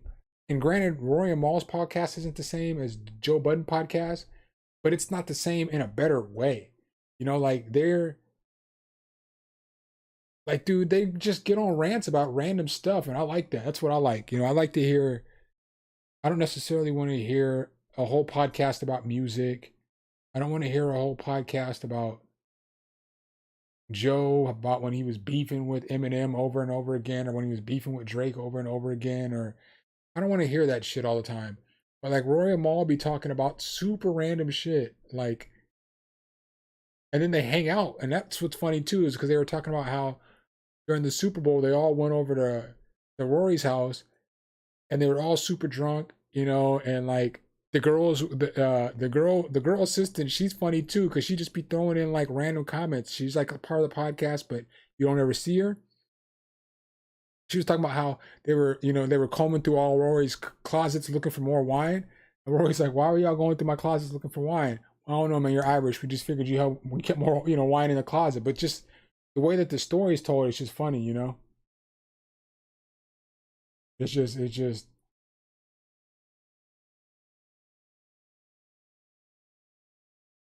yeah. Yeah, he doesn't have a sense of humor at all. And he's a douchebag. And so it's like, dude, if you're going to, because Maul was your boy, and that's the thing, like, you have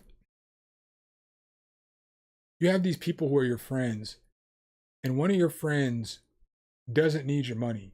So like Maul doesn't need his money. And like, all people are like, obviously we know what Maul did. Maul was on the block doing shit. I mean, it's just documented. But his brother's Biggs. And so it's like Maul doesn't need money. He rolls around with like Jay-Z and shit like that. Like, you can see all kinds of pictures where you can tell that him and that whole circle is cool. It's his brother. His brother did time, for them motherfuckers. So he didn't need your money. And so it's like, for you to rob him, he used to be your roommate, for Christ's sake. You know what I'm saying? Like, y'all supposed to be best friends, and you don't even want to pay him properly. It's like, fucking wild. That whole situation's messed up. Unless you know how scummy some people can be.